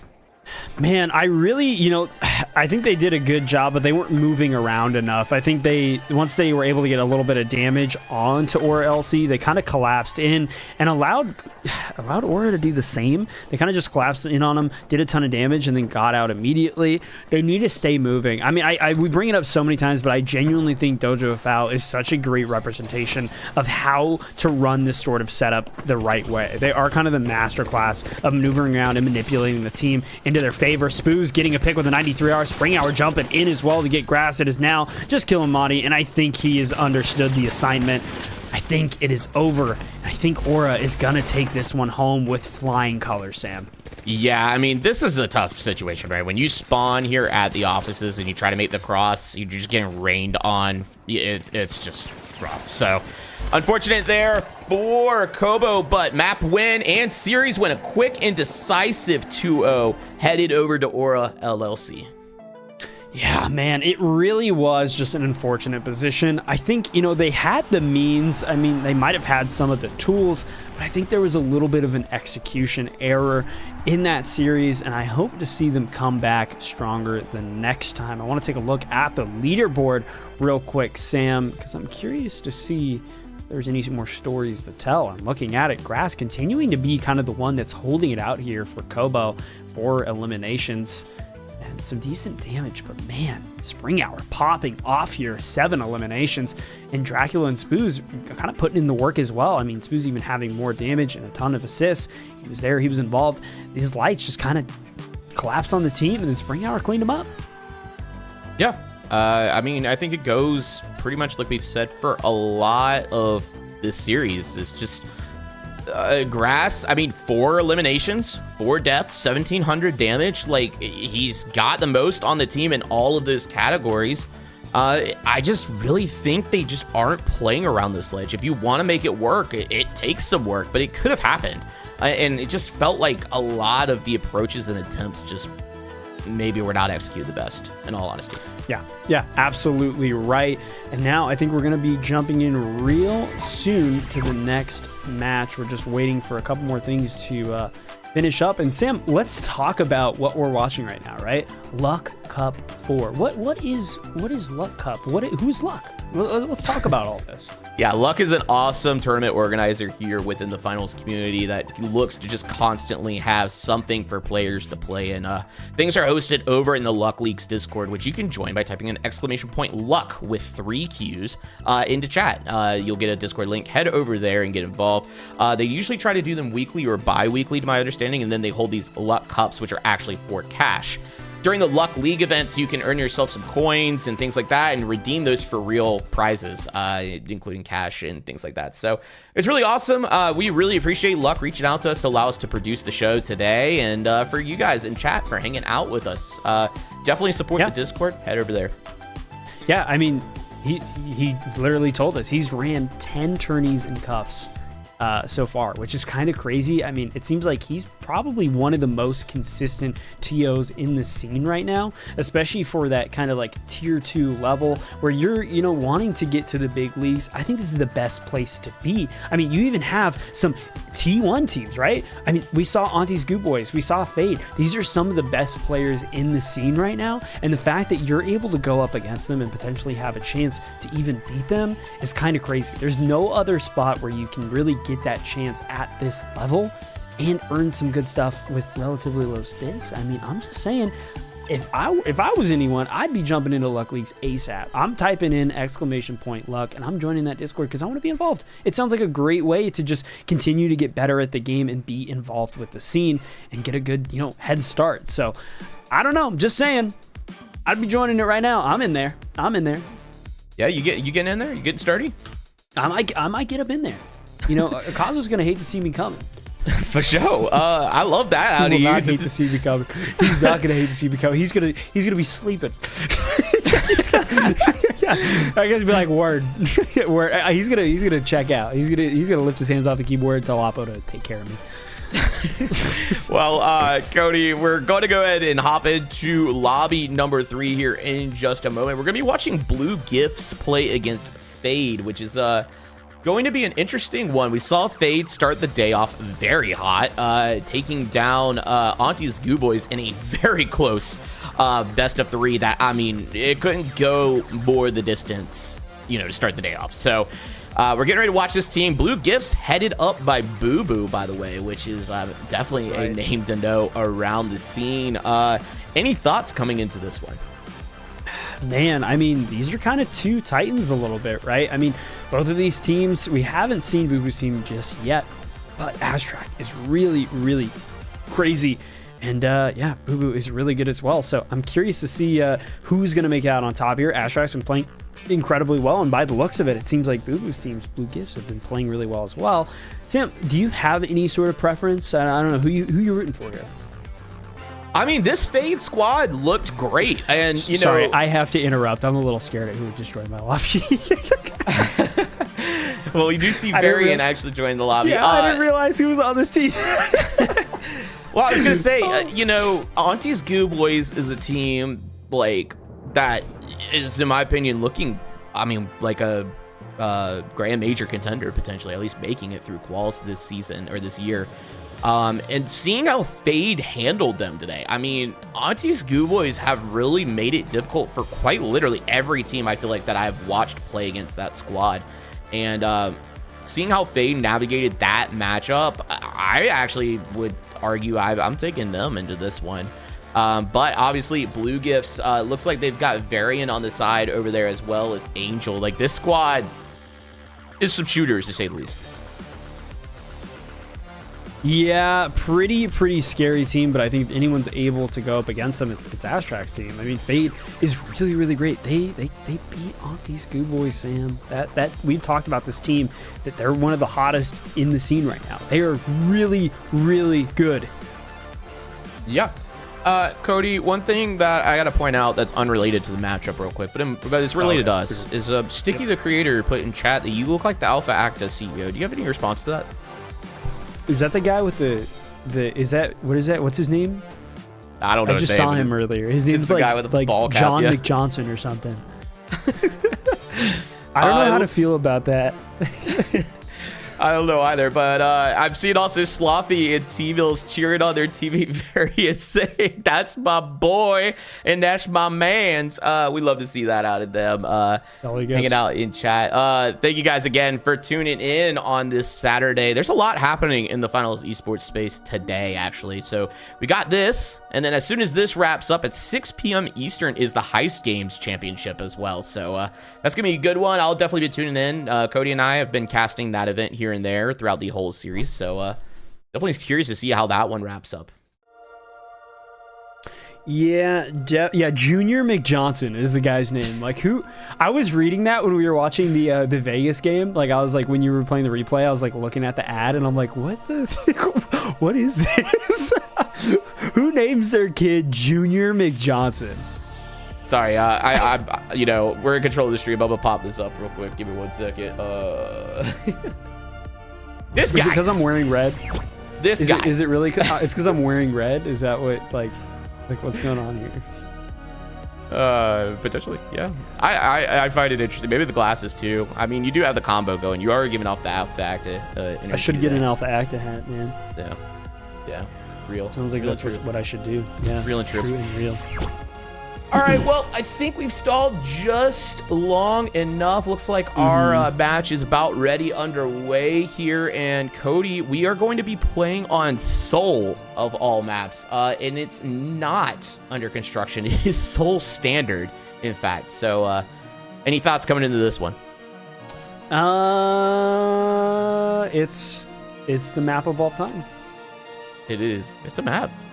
Sure. Now it's gonna be interesting. I think like we've said, like there's some really insane shooters on this map, but especially not being under construction. I mean, we do have the hospital area that's gonna get into play, I think, quite a bit. I don't know how big of an issue it's gonna be. It really depends on who's running what. I want to see what the loadouts are here. And jumping in already, it looks like on the side of Blue Gifts, double light and a heavy with Lewis gun mesh, not winch, mesh. Yeah, mesh. And I am even seeing people in chat saying no under construction. This is not under construction. Standard issue. So rotates around the map significantly slower as you don't have that construction zone in the middle. So positioning and map control going to be even more important, as we know this map has some of the strongest power positions of pretty much any map in the finals.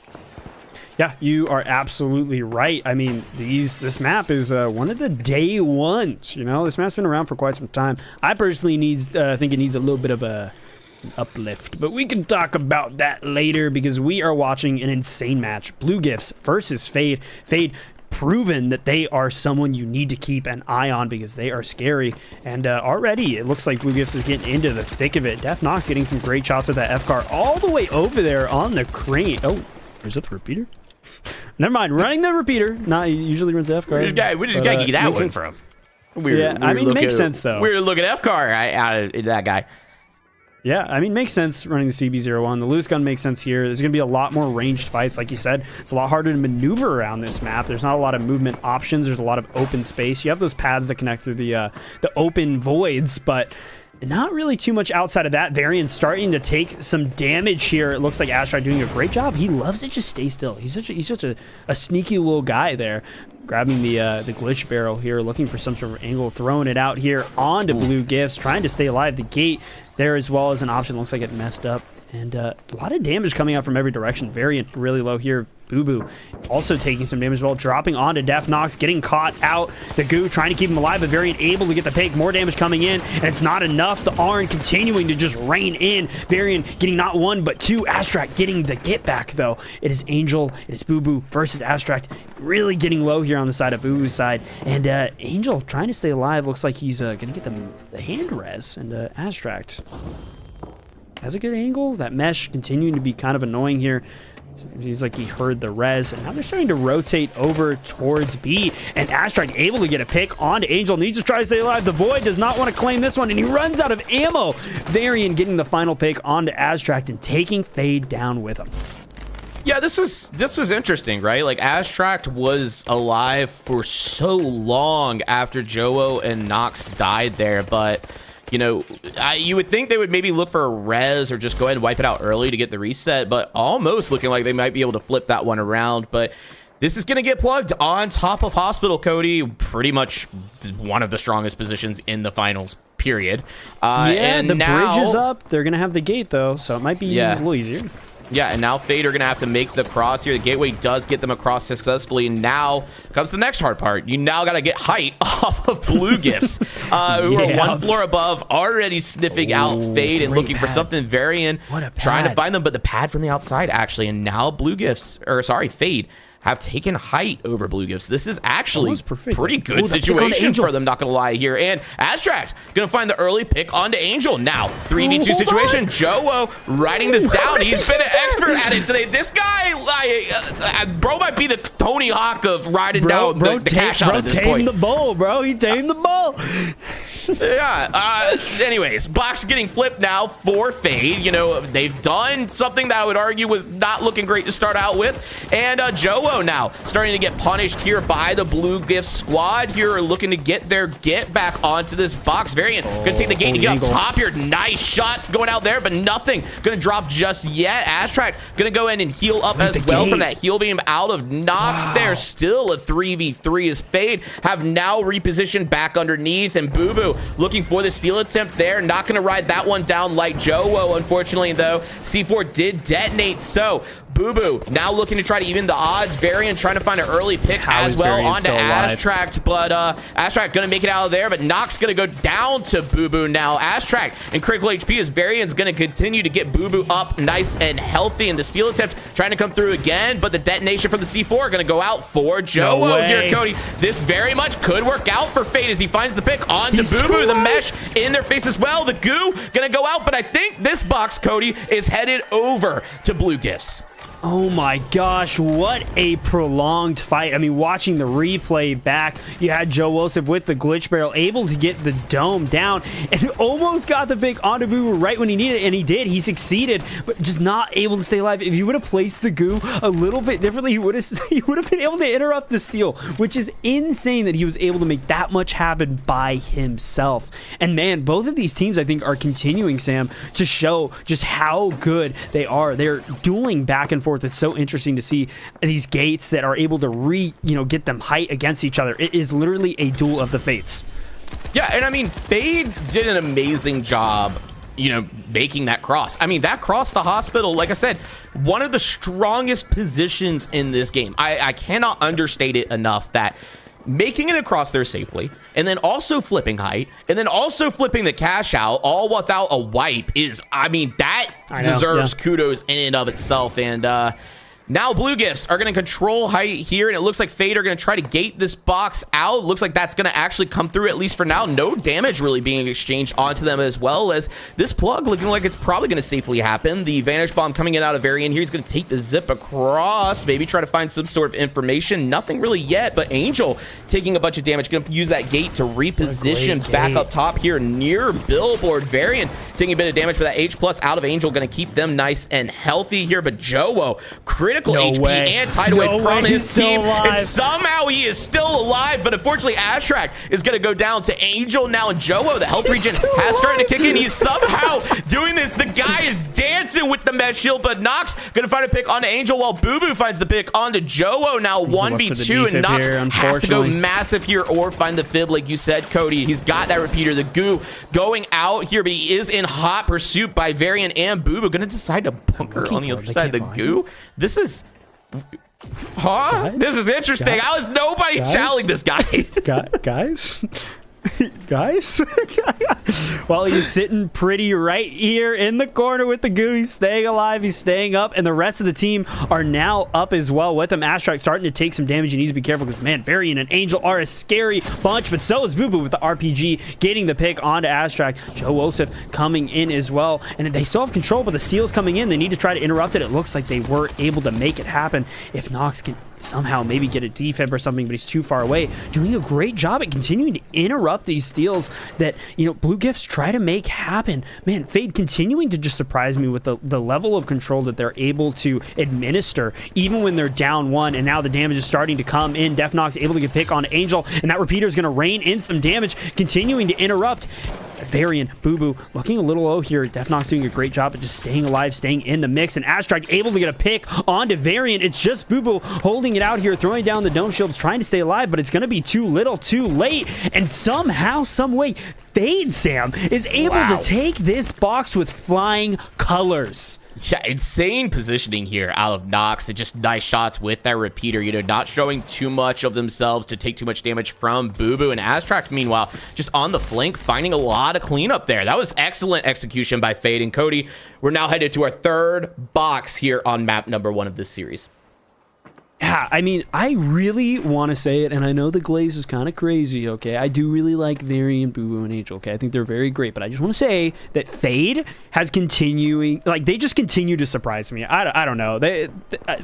I'm speechless. I'm sorry. They just continue to surprise me. It really is crazy watching them play. The way that they're, like I said, able to administer so much control, being down 1 and staying alive, I don't know if it's the misplay from Blue Gifts or if Fade's just that nice with it. I don't know. It looks, to be honestly, as it's just finding really early picks, and it just continues to put Blue Gifts on the back foot. But I mean, that could be said on the other side as well. It just seems like whoever gets somebody staggered and continues to control tempo in these fights winds winning, which is probably a pretty generic thing to say at this point when it comes to, you know, finals and team fighting. I feel like, but the video game is going on. yeah, it depends on who plays the video game better in that sense. No, but Varian, I mean, just raining in shots. Unfortunately, taking a bunch of return fire. Going to go ahead and wait for the region. Angel also kind of resetting in. Cody, this is looking like a full reset here. Yeah, but hold on. Varian able to get some insane shots with that Arn, getting a pick onto Joseph, and now Fade is down a heavy here. It is Astract, it's Defnox, the medium and the light, having to stay alive here, and Angel starting to take some damage. Defnox starting to rein it in, but able to stay alive here, and unfortunately, I don't think Defnox has a way to get the defib onto Joe here. I think they're going to have to waste the coin, potentially, and now Boo Boo and the rest of the team are moving the vault over to cash out deep. Yeah, box moving over to D here near the billboard. It is underneath, so opening the roof here obviously creates a lot of opportunity for Blue Gifts after they get this plug, but Fade is in hot pursuit. This box taking a moment to get plugged there, but we do see, I believe that's Angel and also Varian up top looking to provide some damage as Fade try to make this cross. We know what can happen there. We saw it on Fortune Stadium just in the previous series, how those triangle pads can really punish you as you make the cross. And Joe now underneath with that RPG, it doesn't look like Blue Gifts have really spotted him just yet, but unfortunately Nox is still cut off from their team, and it looks like Varian and Angel are trying to hold the angle. They do not want him to join up here. An early pick could, you know, spell trouble for this Fade roster, and Joe trying to engage here onto Angel. You might find the pick. The red barrel does go through, finds the pick onto Angel now. 3v2 situation. Joe raining out some damage as well into Varian. Going to put the mesh up to go ahead and create some distance there. Boo Boo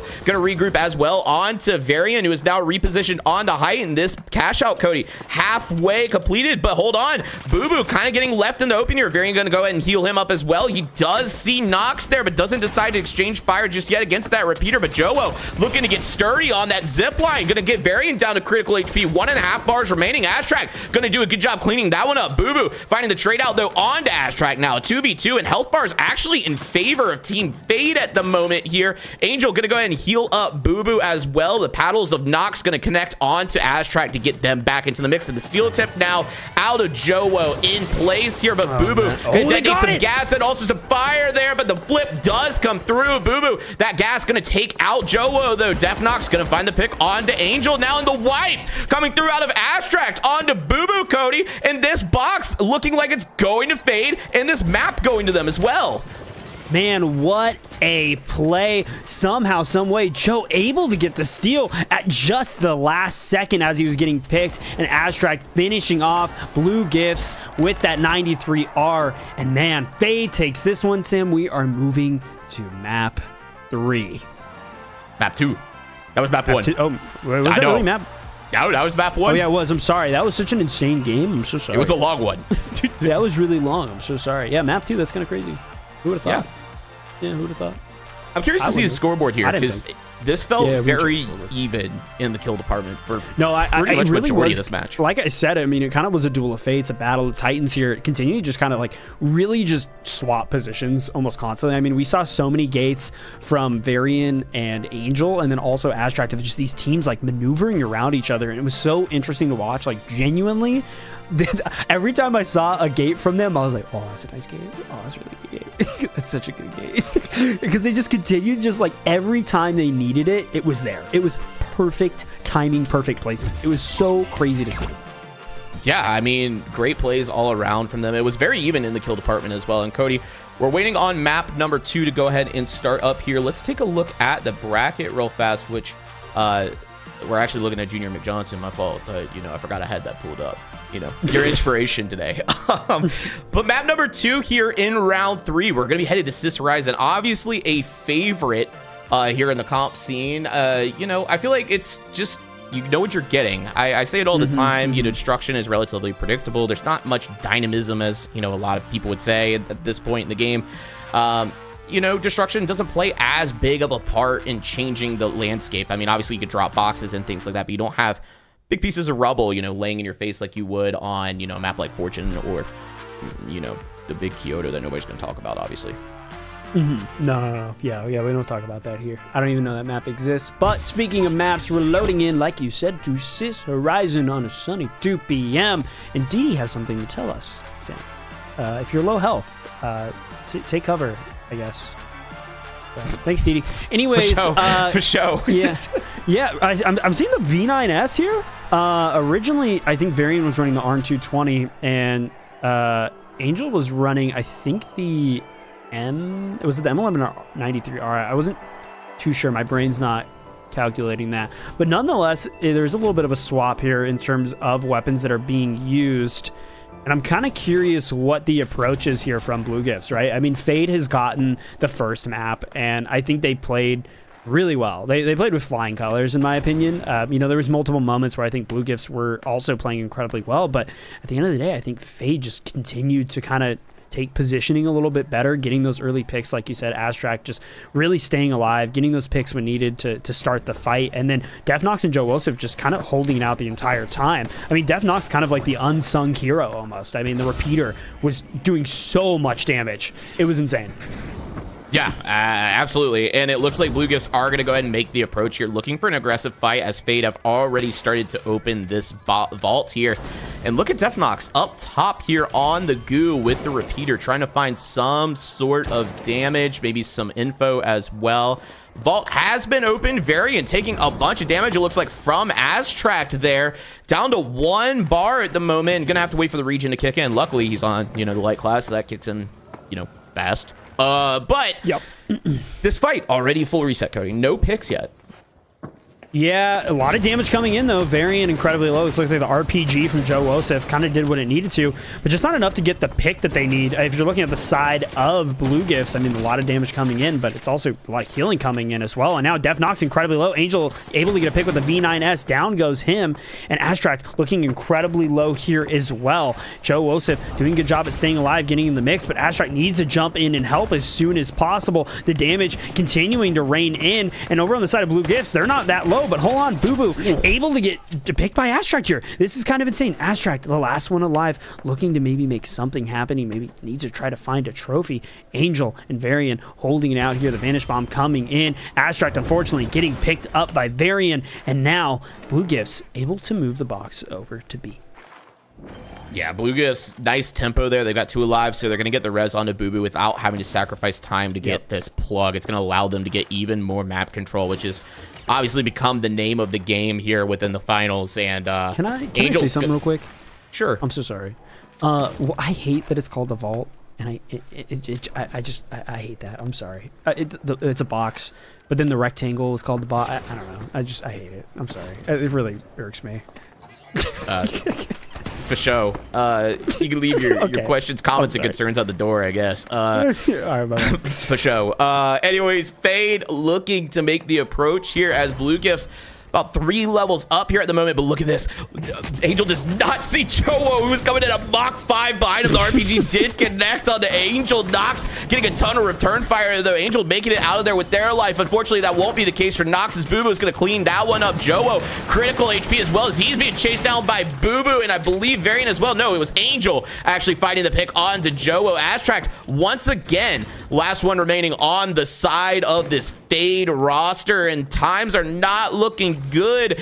He is not long for this world, as they say. And it looks like this time, actually, he is going to go ahead and wait for the coin from his team. This has been something that I actually was going to say earlier. It has not been something I've seen Fade do. I feel like they don't do a lot of resets. It's usually just Astract or Nox even trying to go huge, or even Jowo. And instead, this time, they use a lot of their coins. It's kind of crazy. Yeah. Anyways, back up and healthy in the arena. Fade looking to make another approach here on to Blue Gifts, who successfully held them off there on that last push. Nox and crew using that pad to find some sort of information. No intel revealed just yet. The box did get dropped down. You still have Boo Boo and Varian underneath, but unaccounted for is now Angel, the glitched barrel, going to come through here.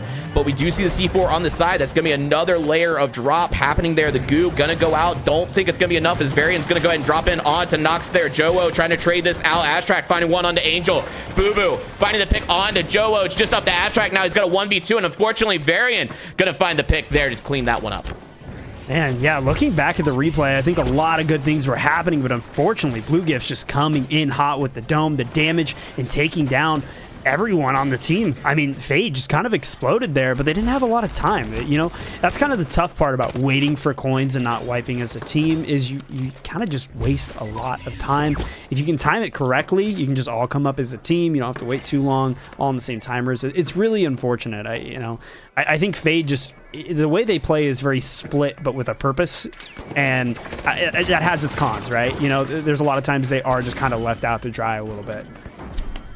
Yeah, totally right. And now 3v3 situation. Varian raining in some shots early on to Jowo there. Nox, who has been consistent with this repeater, trying to find a pick there. Unfortunately, none going to connect just yet. Astract going to go ahead and get Jowo back up and healthy here, and then continue to rain in with this 93R like he has been all day today. Jowo starting to drop here on to Boo Boo, who's going to go ahead and take height against Nox. Instead, looking to chase this one down. That one going to go through. Angel also finding the pick onto Jowo, as finding one onto Angel, and Varian getting the cleanup onto Az. Another wipe onto Fade in favor of Blue Gifts. Man, Sam, I have to say, Blue Gifts, I think, are coming back with a vengeance this match. I mean, they are putting Fade through the ringer, is what it feels like. I mean, it feels like they don't have any chance to breathe. Boo Boo especially just getting in as deep as possible with that SA-1216 and not letting Tef stay alive. I mean, it feels like he is genuinely just targeting that guy and making sure he is not involved in the fight every step of the way. Yeah, and we talked about earlier on the broadcast, you know, when we were watching Fade against Auntie's Goo Boys, that, you know, we were talking about, is Katie Killer, you know, they were trying to find early picks onto Az. Was that the right choice, or should they be looking for early picks onto Nox instead, who does have that defib? Yeah, and it feels like this has been the case here, where Boo Boo and Blue Gifts are finding early picks onto Nox to get that defib out of the equation, or if they find a pick, at least it's far enough away from where Nox is going to have to sacrifice himself to actually get the res here. And Angel going to go down there to Astract, but Varian going to trade out Nox as well. Once again, Nox first one picked on the side of Fade. Boo Boo going to get the pick onto Jowo as well, and now it's a 2v1. It's just up to Astract once again here for this Fade roster. It's basically like clockwork, Cody, for Blue Gifts on, you know, the order of who they are picking. Yeah, no, I mean, you're exactly right. This is it feels like, what, the third time, I think, potentially, Astract has been the last one alive, and it just doesn't make sense, I feel like. I don't know. It really is Blue Gifts just kind of picking out, you know, Nox first and then going for Joe and then leaving Astract out to dry. I'm wondering if maybe Astract needs to play a bit more aggressive, or maybe they, you know, on the other side of Nox and Joe, maybe need to play more together. I'm not too sure what is happening, but Blue Gifts has kind of downloaded this team and really drives a wedge in everything that Fade tries to achieve. But a steal does look like coming Astract. Yep, Astrak finding some information. Joe trying to make the steal happen. That flip actually going to go through here, and now he's going to use that mesh as he has all day to get out. But Boo Boo going to go ahead and take him down. They got to move quick, though, if they're going to try to get this flip back under their possession and secure this map. Steal attempt maybe coming through here. No, Astrak's going to hold on there. He finds the pick on the Angel. Now 1v1 is Boo Boo's going to try to clean up Astrak, but this box has gone over to Fade, and Boo Boo finding the wipe there onto Astrak. I don't even know what to say, Sam, but Astrak coming in with the goo to block the box perfectly on top and then able to get a pick on to Angel there is crazy. I mean, what a heads up play. And I mean, shout out to Nox and Joe for being able to get that steal. They almost did it like, you know, like they just did. They snuck by me. I didn't even realize that they were doing that. It was kind of crazy to see. They executed it so perfectly. Yeah, this is an interesting one. So 3v3, boxes are tied once again. It seems like Fade love to make the series go the distance here. They are up a map currently, so we could be seeing map 3 depending on how Blue Gifts play this last box. But box currently in possession of Blue Gifts, and they're going to continue to hold height here. They want Fade to have to push into them. They may try to find information onto Nox like they have previously.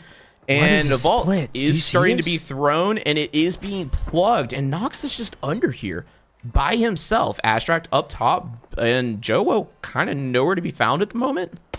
They are so split. What is the plan here? I really don't understand. It looks like Joe's starting to get involved, but you want to be careful because all three of them are going to look at you. The glitch coming in, and it looks like Nox continuing to maybe... Okay, they're starting to group up again. I really don't understand what the plan was, but my brain might not be big enough, Sam. That is true. These guys are definitely better than us at the video game. It's but no, I agree with you. The positioning was definitely interesting. I don't know if they were just looking for info. Unfortunately, Astrak's going to find the end of Varian's barrel there, going to clean him up now. 3v2, the trophy getting thrown back, and that's what I'm saying. Defib does come in for Nox. Unfortunately, though, Joe going to go down as well, as Fader now completely on the back foot and stagger. Nox going to have to back up and get away from Astrak, but Varian going to chase him down as well. 3v1 now.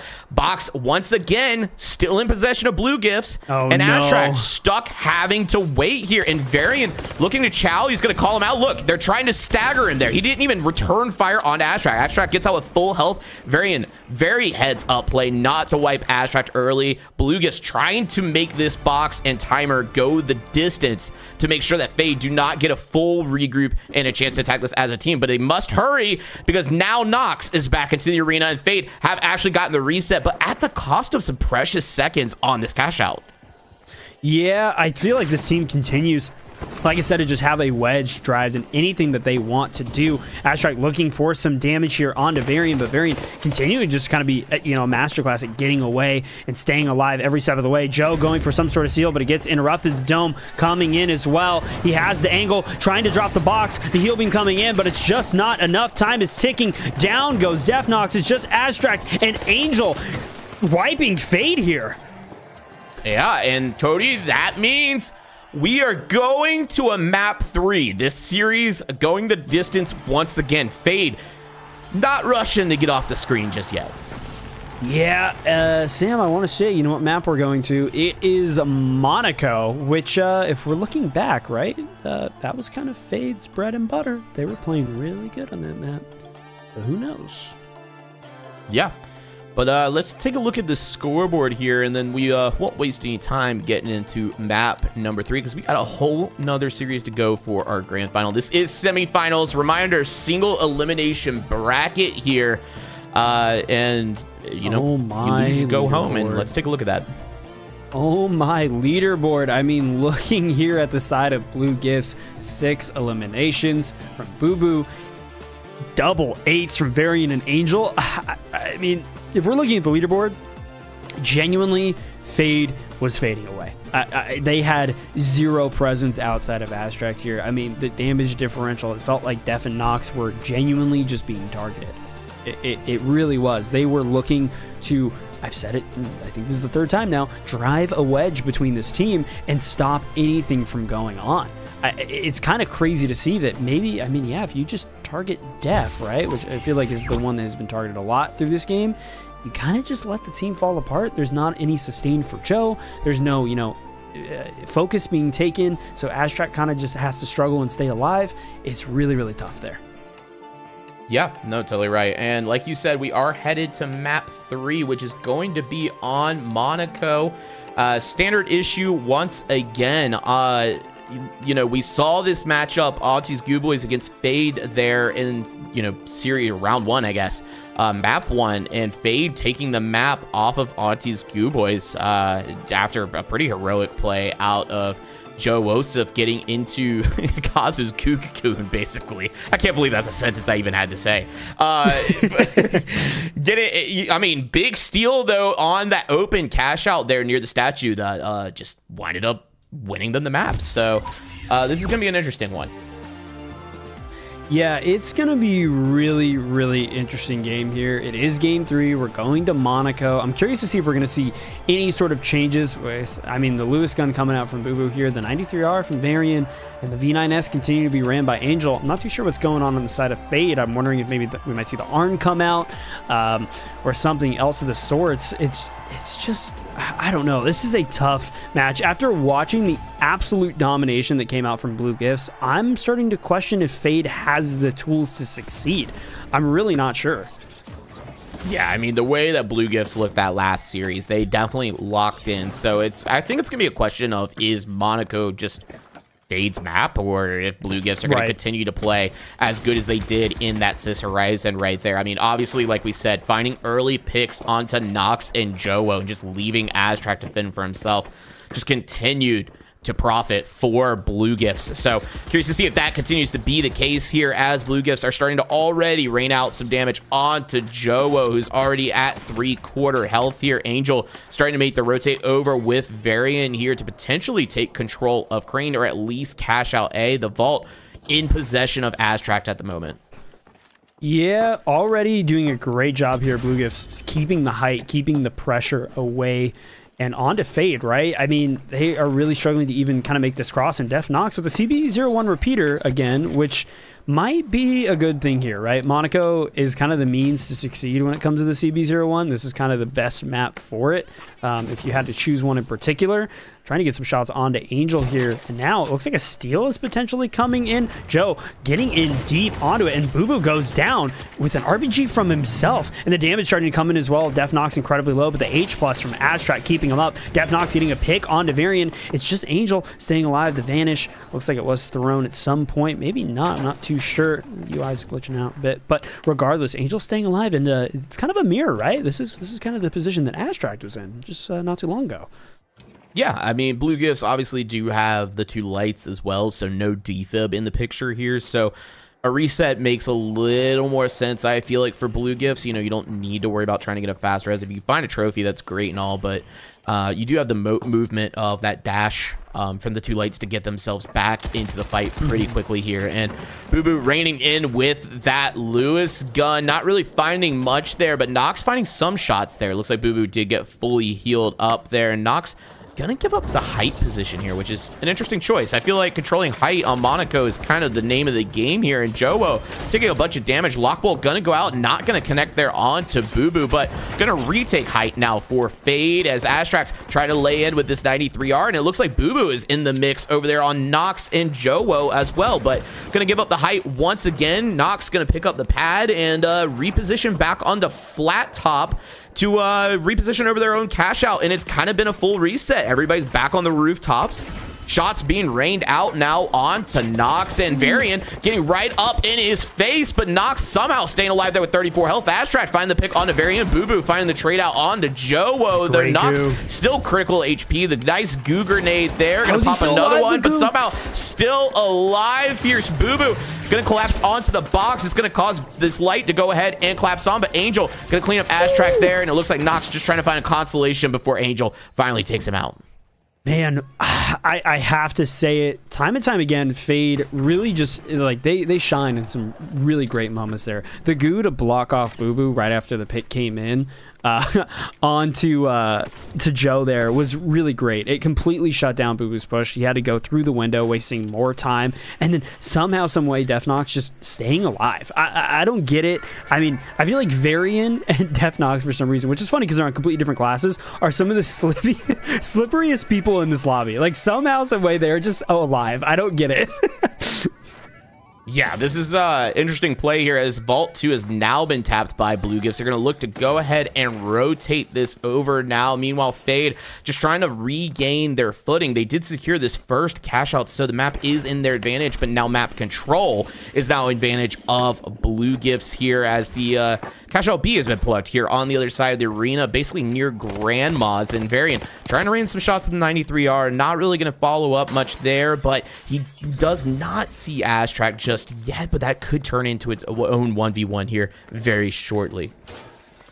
Yeah, it can get very hot very quick, and Joe Wilsov is looking to make some sort of steal attempt here. And Akimbo's. I don't know if I noticed this. Has he been running these the whole time? Am I crazy? No. Joe has been on the shack in the map before that. He's dropping dome now. Unfortunately, getting collapsed on by both lights on the side of Blue Gifts. No. That Goo Barrel gonna get him out of there, but Varian unfortunately gonna get the pick on to Joe. Whoa there. Angel finally the pick on to Nox as well before Nox takes out Varian, and down go Fade. This box looking more and more in control of Blue Gifts. Yeah, Blue Gifts doing a great job at kind of, again, applying that pressure. It seems like they really drove a wedge, something they were doing a lot in Sis Horizon. In that fight in particular, you know, really just splitting up the team, going all in on one person, and then just exploding them from there, not giving Fade the opportunity to get any damage in. Because from what I've noticed is the minute that Fade has a prolonged fight, the minute they're allowed to position and get some damage in, that's when they're able to make that collapse play and win against Blue Gifts. And I think that's what they need to continue to do. Blue Gifts, however, doing a great job at stopping that from happening, going all in, like I said, making those explosive plays and not giving Fade the time to make anything happen. Defnox, though, making something happen, getting a pick onto Varian here. Joe going for the steal. The Goo doing a good job of blocking, but not good enough. The lock bolt coming in and the damage as well. Angel is incredibly low. The steal coming in again, and Boo Boo is busy trying to get the RPG in, doing a lot of damage, but he's able to hold on. They just stole it. Are they getting, the match is over? Oh my gosh. The match is over. Well, all right. Yeah, I didn't think they were gonna get that steal. I thought they interrupted it. I blinked for just a second and Fade somehow taking that box. I mean, frame perfect to close that match out, sending Blue Gifts home. That is insane. I'm lightheaded. I don't know. I don't know what I just saw anymore. Oh my gosh. Well, oh my gosh. What a steal. What a steal. No way. Oh man, you don't even have the replay. You don't even have the replay queued for that. That's how crazy that was. I don't. No, I don't. I didn't realize it was that close. That's insane. Nox going huge on Monaco, showing the power of the repeater. I guess 6 and 2 there. I mean, just a good steal. That's really all there is to it in that one. There's not much else to really say there. Well. Fade continuing to be a menace to LUQQQ 4 here, and we're moving on to the final series of the night, Sam.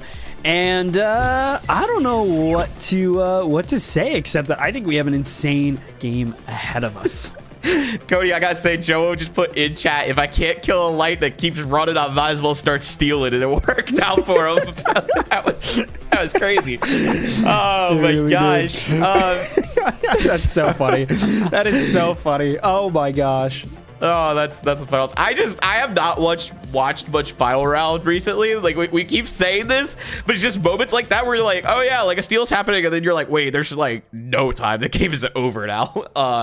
And yeah, that one worked out for them. So what a insane steal. I'm still shaking after that one because I really mean it. Like, Joe is going for the steal, and it's kind of crazy how many times he's gotten away with that. Someone has to stop that guy. Like, every single time we have watched Fade, you see Joe go in and just get the the dumbest steal ever. It's so crazy. And I don't know what happened, but Boo did a great job at like interrupting you, right? The goo didn't block it as much as, you know, we thought or expected. He was able to get under it, stop the first initial steal, and then Joe's just like, yeah, I'm gonna do it again. And it worked. It worked. I don't even know what, I want to watch that back. I need to go back and watch that because I still don't understand what exactly happened. I don't know if Boo just like thought he interrupted it and then realized like, oh yeah, he just went for it again. Like you don't expect him to do that. Yeah, he did. He went for it again. So yeah, insane steal there. Oh wait, hold on, Sam. I got a stretch redeemed. We got a stretch. Oh, that's all you, bro. I'm sorry. Big stretch. Chat, make sure you're stretching as well. That's on you. Yeah. Anyways. So we are waiting on one more match to wrap up here before we head over to grand finals. And I gotta say real quick, shout out to everybody who's followed. I just opened our notifications. I got a lot of things happening on the monitors over here today, all right, because we're running the show as well. We just broke 800. We're actually at 814, so that's crazy. Thank you all again to the finals community for all, you know, supporting out TFC. You know, and also hanging out with LUQQQ for today. Shout out Luck once again. Always just putting on little events. How can we shout out Luck as much as possible? I know you can type in !Luck in the chat, join his Discord, and get to play in the Luck Cup or the Luck League matches. I mean, we've kind of said it once, but we're gonna say it again. You can play for Luck coins. You can play like in this one. You can play for hard-earned cash.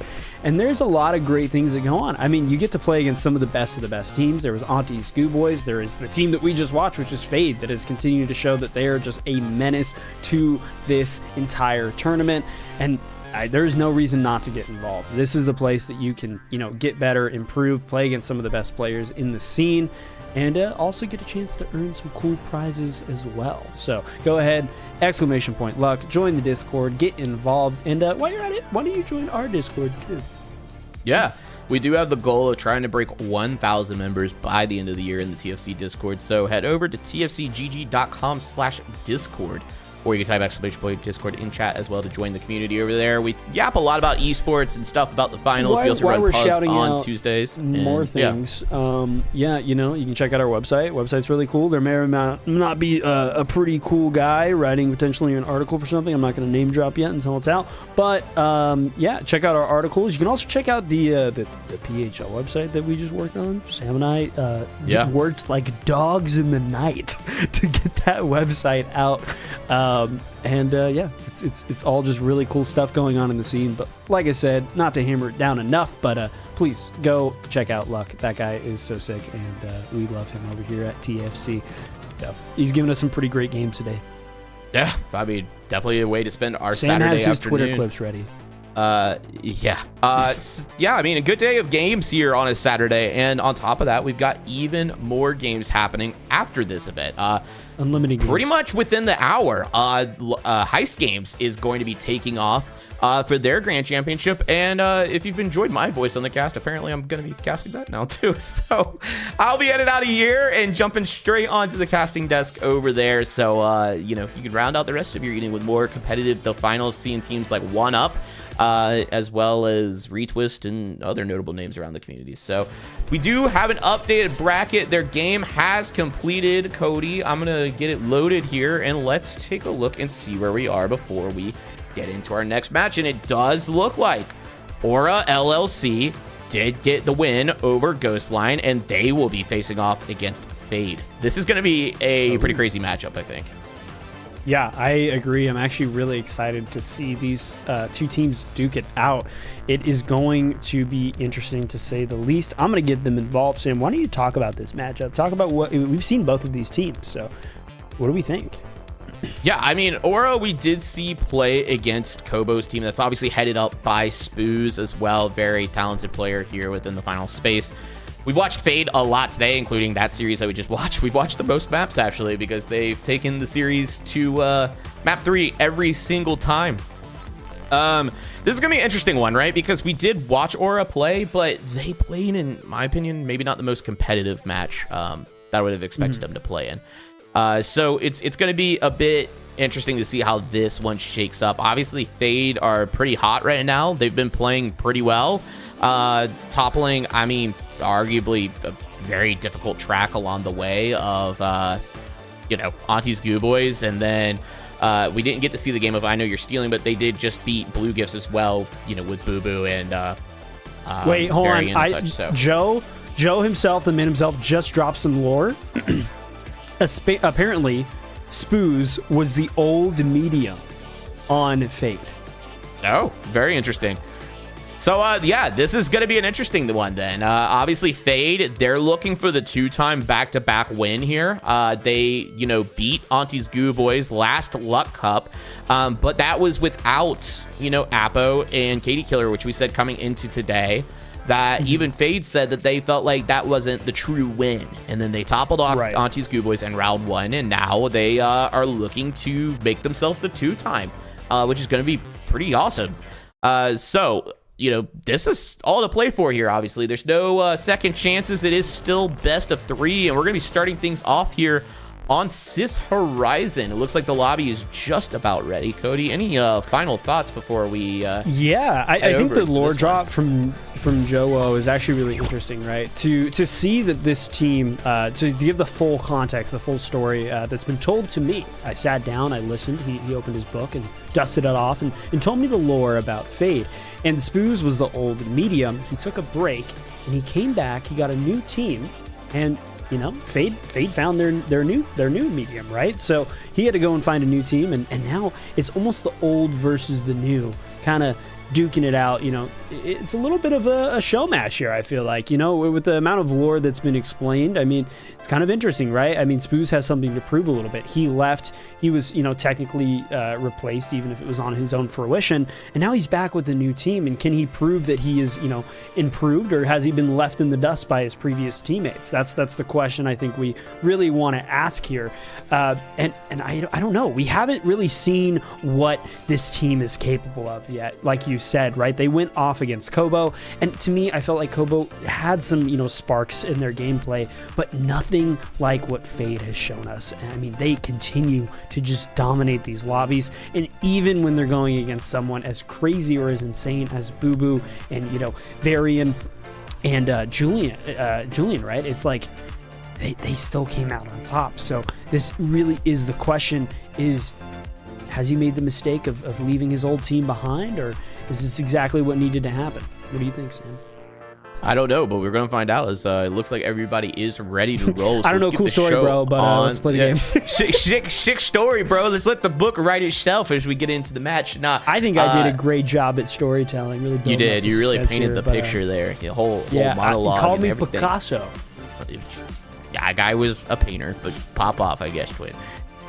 All right. You good? No. Well, loading in to sunny Sis Horizon, you know, we are going to have to make it to map 2. That is how best of 3s work, and we're going to be going to Fortune right after that. And if we make it to game 3, which it seems like every single series that we've watched today does, it'll be at Bernal.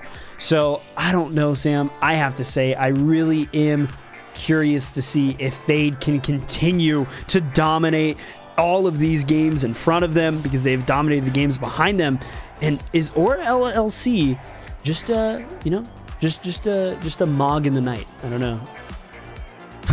It's just a mog in the night. Sorry, I have my mic muted because I was drinking some water. Ooh, that is a crazy comp. I'm sorry.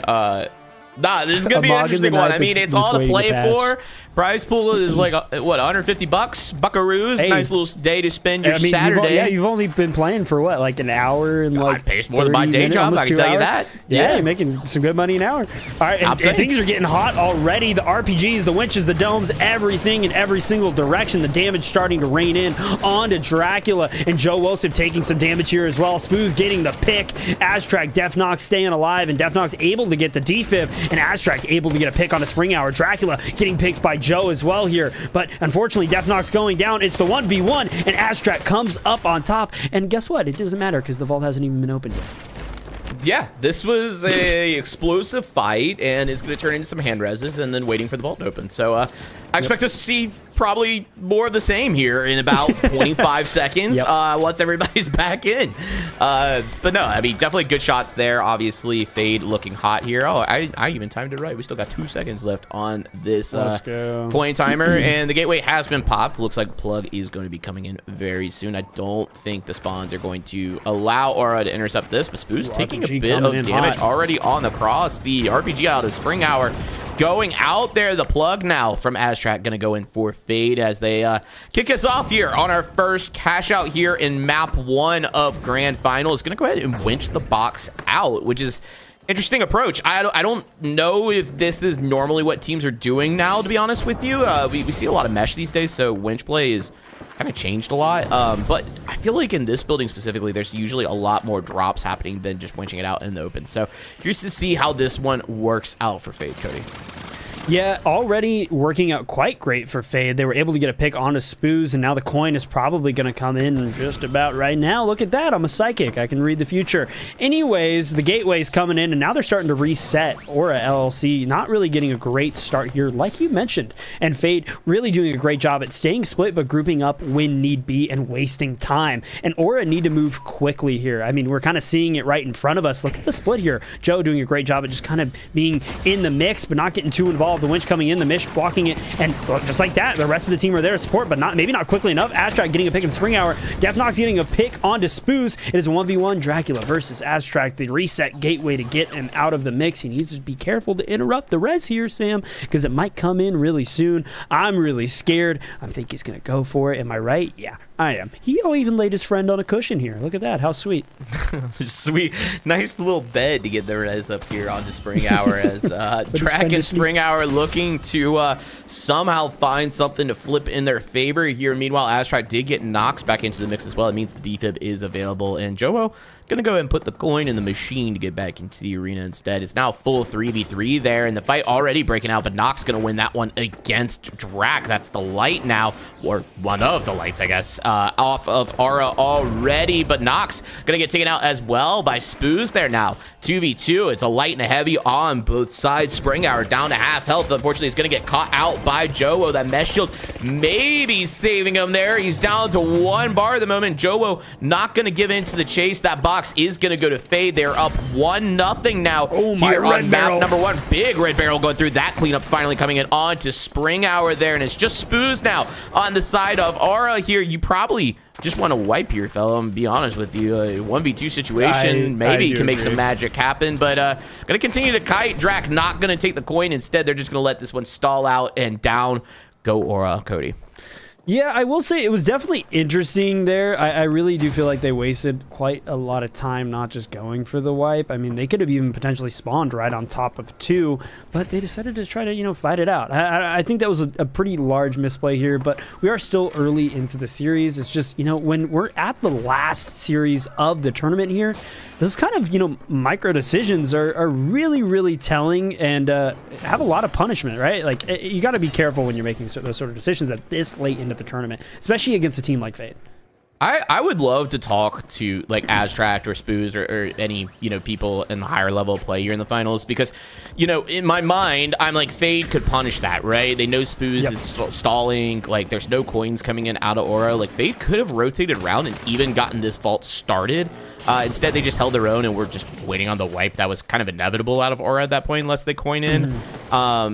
I'm curious like what players think at that level of play, because obviously all that we know is from watching. We don't actually play. So Drac though gonna find a pick onto Nox early on here. 3v2 as the ball has been popped. It looks like Joa went ahead and punted it away, and they're gonna go ahead and start to try to rotate this over. It looks like actually gonna punt it off to the corner instead. Maybe play for the coin here out of Nox as in Joe, just very separated. This has been a very just interesting match so far in the choices of just positioning. Wow, what an insane play with the glitch barrel, but Spring Hour taking a lot more damage than Joe did, and Spoos getting a pick onto Aztrack, and Joe getting a pick onto Spring Hour, and Spoos getting a pick on Joe. It's trades back and forth, and the defib coming in from Def Nox, and now Joe Wilsef is looking healthy here, and Dracula is in not a great position, but he needs to turn around because Spoos is there as well, able to get a pick, but it's just not enough. Aura getting a whopping like 20 million kills in that fight. It was kind of crazy. There were so many trades back and forth, but kind of a great play here, right, from Fade. They punted the box away, and now they have to do a lot of work on the side of Aura LLC to even get a plug here. I mean, look, they're already almost up. There's 5 seconds left on the clock, and they haven't even plugged yet. They're going to be up as soon as this box is plugged. Here. I'm not even gonna lie. They'll probably spawn over near B, I would imagine. No, not far at all. This is kind of a great angle because I'm assuming Aura is actually expecting that. No, they hear him, surely. Yeah, great. I mean, this is still really, really great here for Fade. I mean, Aura's doing a great job as well. They need to try to get a pick here and not get picked, but the winch coming in, and oh my gosh, Joe getting a pick that he needed. And now Spring Hour taking a lot of damage as well. Down goes him. Astrak getting the pick there. It is just Spoos holding it out here for Aura LLC, and it is not looking pretty. Fade in hot pursuit. Spoos doing a great job at trying to stay alive, but I really just think they need to get away or why produce something as soon as possible. Now Joe going for the steal, and there is no way of interrupting this one, Sam. They are in control, and Aura are in a very bad position. If you're Astrak right now, Nox, you should be absolutely hunting down Spoos because Drac has just coined in. The stagger of a lifetime is possible. Spring Hour getting back in as well. I'm assuming Spoos has dropped back and regrouped with the team, so now you don't really want to hunt them down. Here. But there was an opportunity there where a very long stagger could have came through. But this box halfway through already, in possession of Fade from map 1. Now they just need to hold on and play their stall game. They do have the winch on the side of Joe as well as C4. I mean, very standard winch, comp. So stall is definitely there for this team. It's just a matter of can they hold on. Drac using that Vanish Bomb to try and reposition, trying to find some sort of information here. And yeah, Spring Hour maybe looking for a steal there. I'm not sure if the red barrel detonated the C4. I think it did, but he's going to get glitched by the barrel of Joe there, who continues to run away. As Spring Hour going to hunt him down, but Nox actually finding a pick onto Spoos early on there. So now 2v2 is Spring Hour, taking some damage. That health probably going to regen here, and steal attempt now coming through out of Drac. Nobody nearby to follow this up. Big steal there, and Aura gonna actually even the odds here going into box number 3. Cody, we said this one probably is gonna go the distance, and map 1 looking like that's gonna be the case.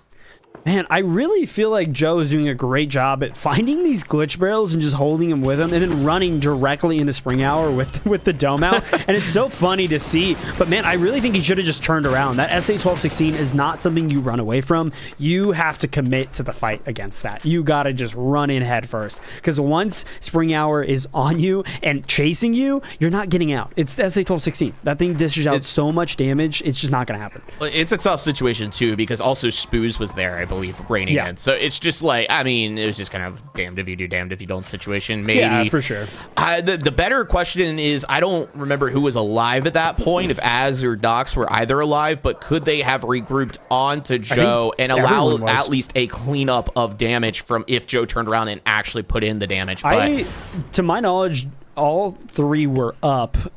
Nox was, picked shortly after. But yeah, I really think they maybe could have tried to loop back to each other and, at least could have gotten some damage in from Joe. I mean, he is running the shack. That thing kind of deletes lights. So he could have tried to maybe go for Spoos. And the damage that was on Spring Hour already could have just cleaned up, like you said. But either way, we're moving on to the next box. And Vault 3 is slowly making its way.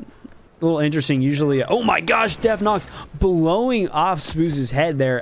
Kind of a crazy pick. Not great here for Aura, and Joe is waiting pretty with the box. He keeps finding glitch barrels. Where does he get these? They might as well put Glitch Nade on the heavy class, bro. The way he's doing this, Nox finding the pick there on the Spring Hour.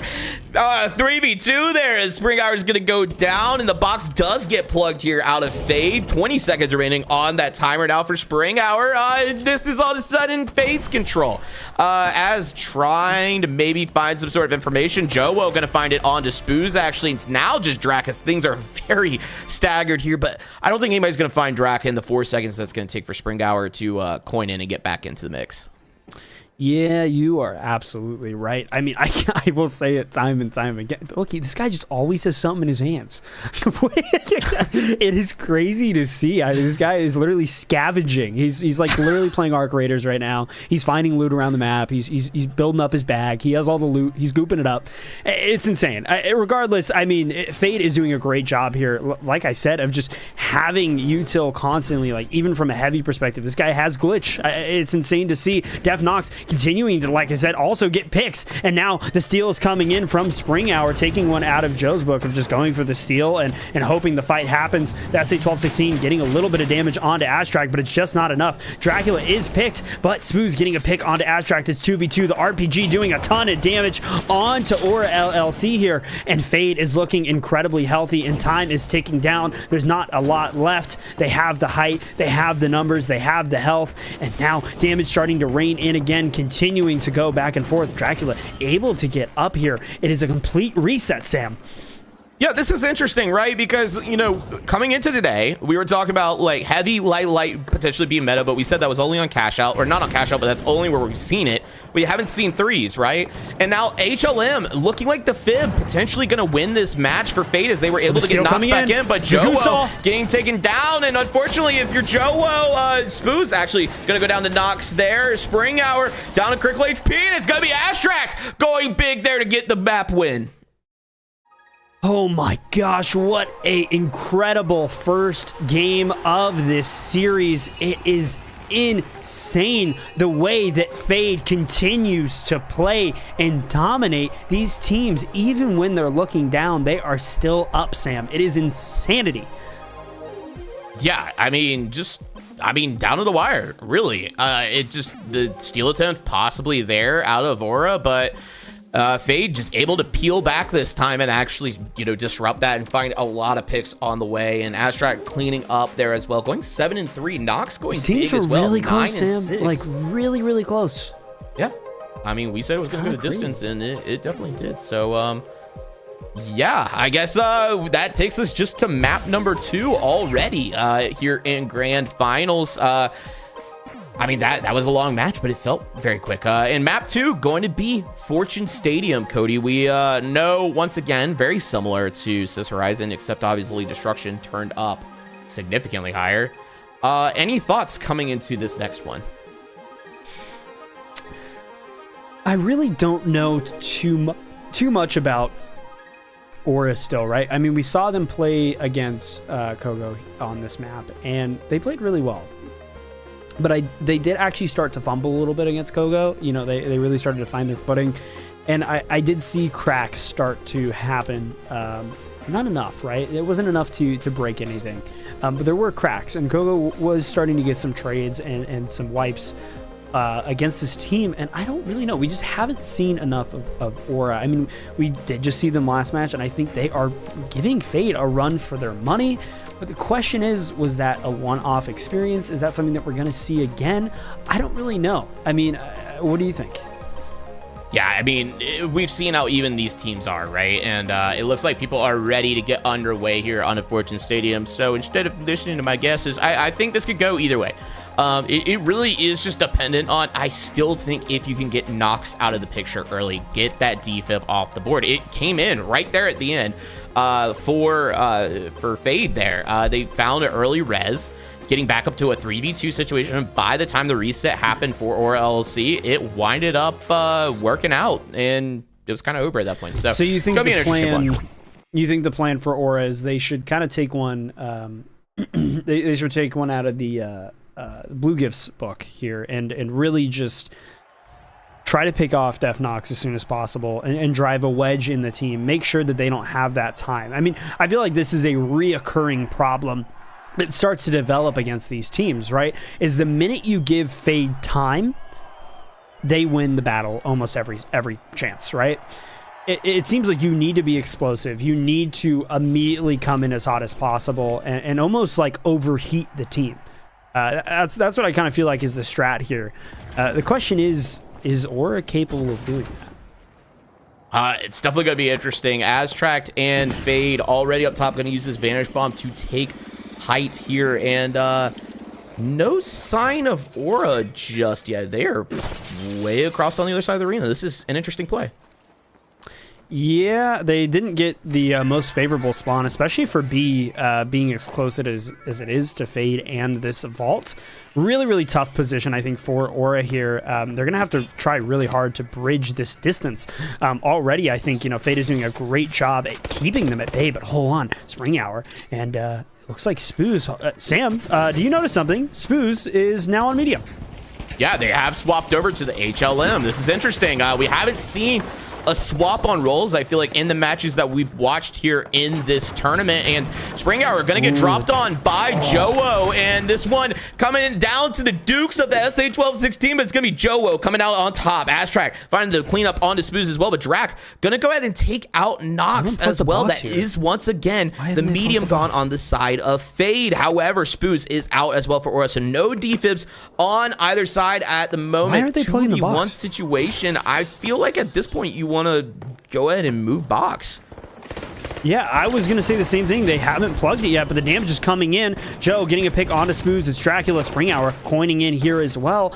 And now it's not a good time to do it, but they should have done it a while ago. I mean, this cash box could have already been close to halfway. Spoos is going to be coining in quite some time from now. And I want to say something, that Spoos was the original medium for Fade, and he was on light. But now he's back on medium, and he's coming back hopefully strong. We'll see. Ooh. Dracula getting some good damage, but not enough to get the pick that he needs.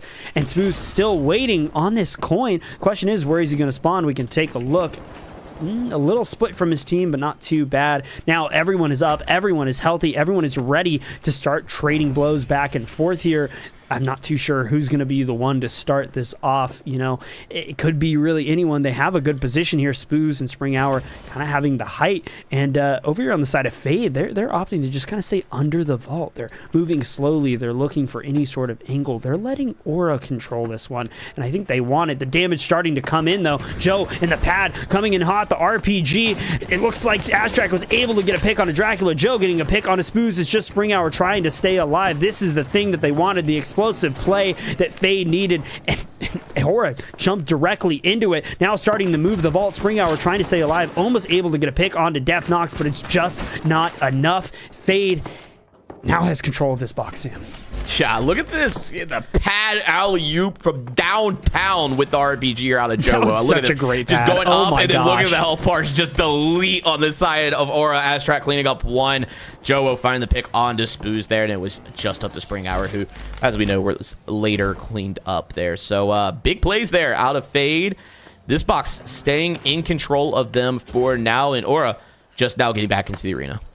Yeah, I mean, genuinely, I want to talk about that play for a sec. They went into the stairwell to hopefully group up Aura, and then right when the time was perfect, they were all grouped up. They were like, yep, we're dropping the pad, we're going for their RPG play, and that's exactly what happened. I mean, like you said, the health bars just extinguished almost immediately, and now the RPG coming in again. Not any damage much at all to begin with. It looks like it missed, and the damage starting to rain in from Joe, though, running the SA-12-16, doing a great job at getting in there, making sure that Spring Hour is kind of just offline entirely. Now it looks like they're trying to drop the box, but they're taking a play out of Fade's book. The RPG coming in, the pad as well. Damage coming out from left and right. Spoos getting a pick onto Def Nox. Joe incredibly low. Astrak trying to stay alive, trying to stay healthy. Joe getting a pick onto Spoos. Things are starting to go in the other direction. The C4 getting even more damage onto Spring Hour, and the H+ keeping Spring Hour alive. It's just Astrak. He needs to try to stay alive here. He still has potential to interrupt the steal. Aura does not have this just yet. Astrak needs to do something because time is ticking down. I don't think he's able to. He's going to give it to him. Yeah, this box looking like it is going to go over to Aura. Unfortunately, just Az had no way to really get up there. And even if he did, it's kind of a suicide mission at that point. So I don't know if it's the right play per se, but probably is. I mean, I think it was kind of done from the start. Nox trying to rein in with this F card now off the repeater from what we've seen these last few maps with him. Trying to lay in some damage, going to make the approach here. That box is going to get dropped, though, and this one going to go to the hands of Aura here to start us off here on Fortune Stadium. Now, Fade looking for some sort of cleanup there as Astrak reigns in onto Spoos. Drac did go down earlier. Nice rotate here out of Astrak to find the pick onto Spoos. It's just Spring Hour who could be stalled out here by Fade if they take their time, and it looks like that might be the case. But again, Cody, it's like we're stalling them, but nobody's rotating towards Vault to take advantage of this. Yeah, I think that's definitely a really interesting point you've brought to the table. I mean, maybe that's something that will develop as the finals, esports scene continues to grow and evolve. I think it's something that maybe some teams need to look into, right? Like if we're stalling someone, we have 2 people on this guy, we know the coin timers, we have all this information in front of us and available. Yeah, why not send someone over? It really is a genuine question to ask. And yeah, they maybe should start doing it. Who knows? I mean, we saw during TGM 25, we saw a ton of goose stalling, especially from a team like Alliance, which some of the most iconic moments ever. Unfortunately, they didn't make it as far as I would have liked them to.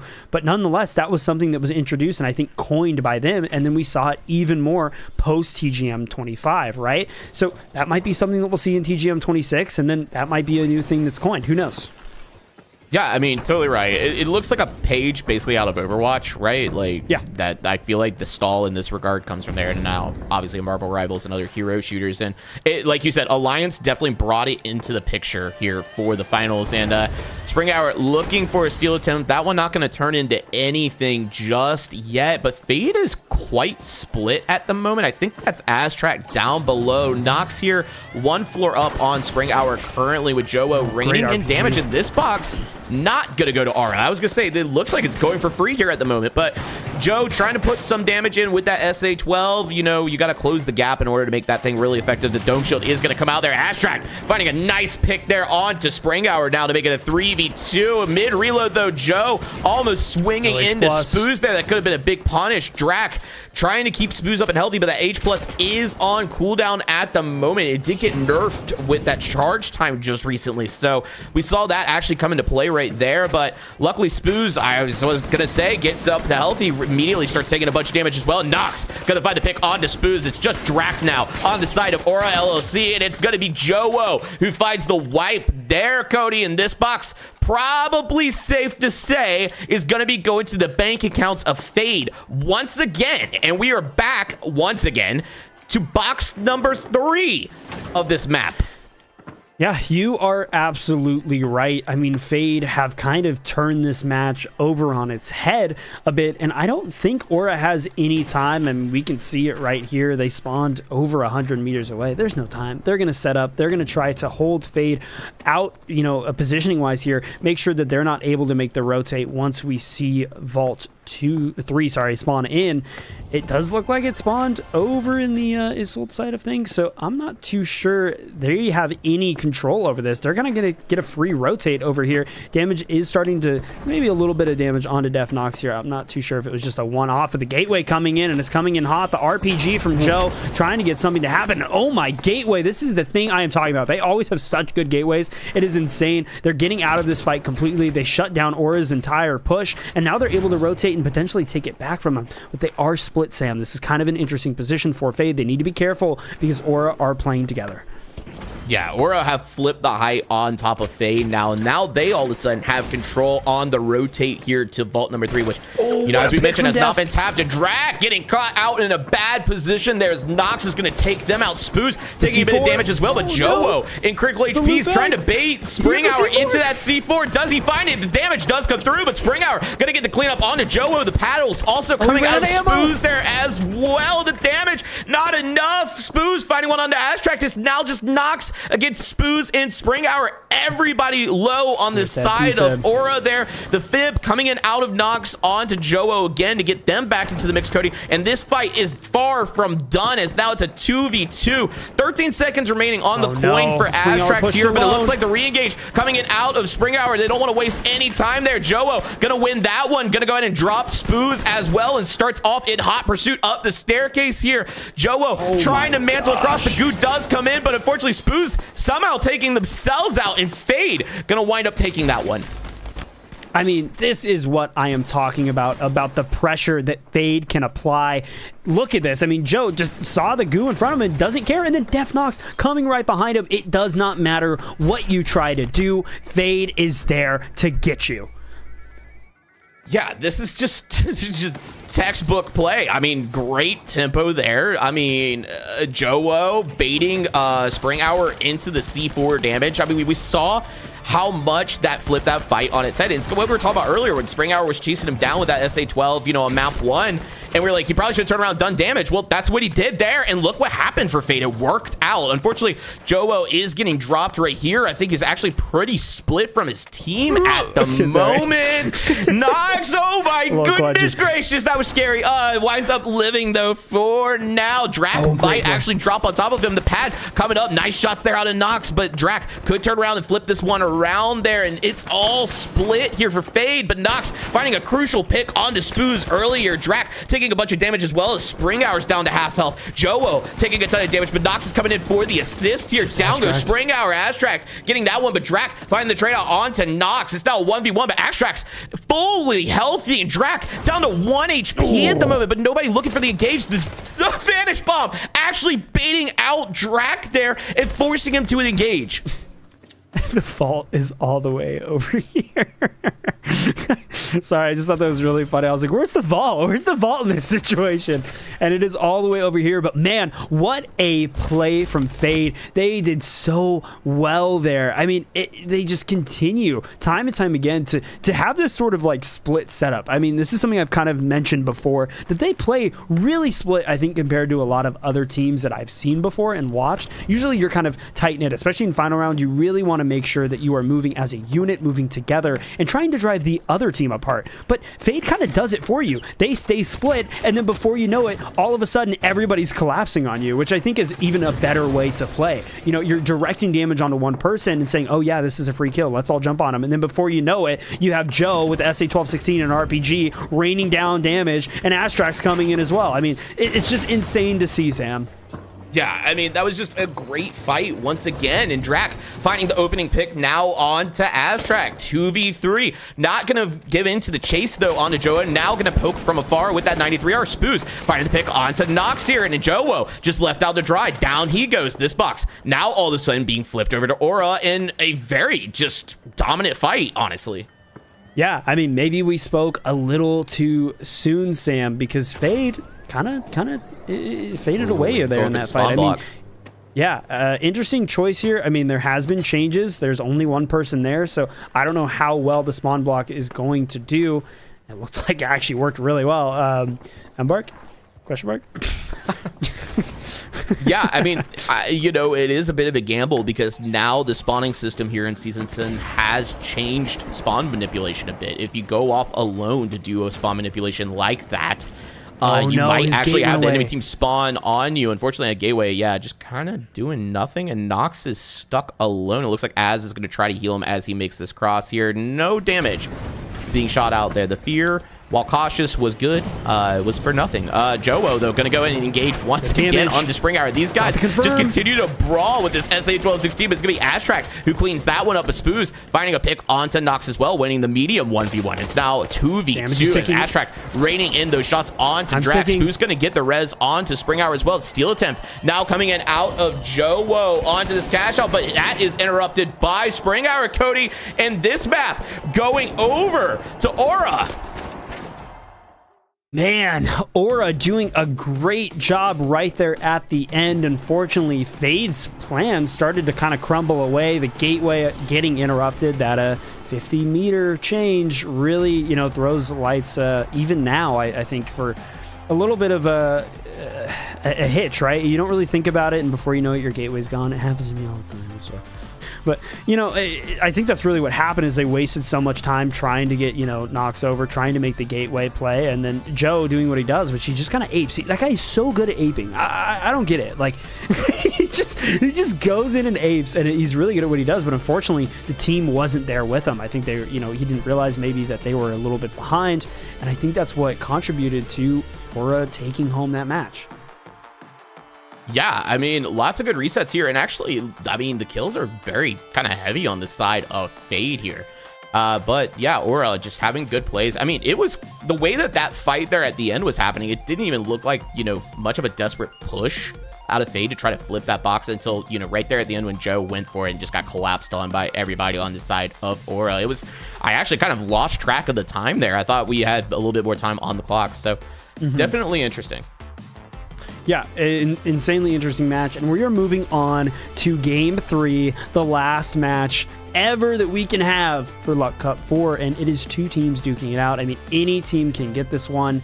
it is kind of crazy to see. Sam, can you go to the caster screen? I'm sorry. Yeah. My apologies, Cody.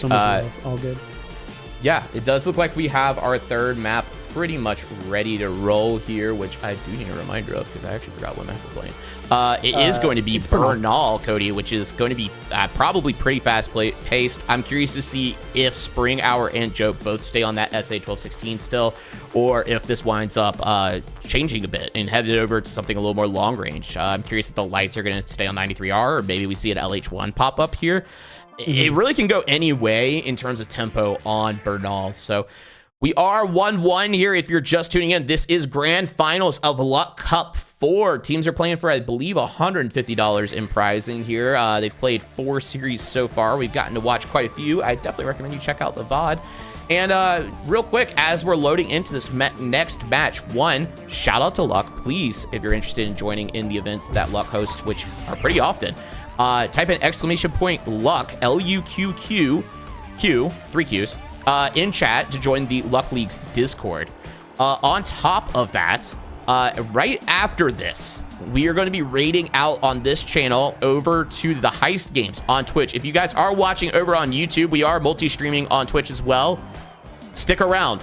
Watch even more Finals Esports. I'm actually going to be joining the casting desk over there. So don't go anywhere right after this. Stay tuned. We're going to get you right back into even more action. But Cody, map 3, it's all on the line. Fade looking for the back-to-back win here at Luck Cup. Yeah, pretty insane momentum starting out already.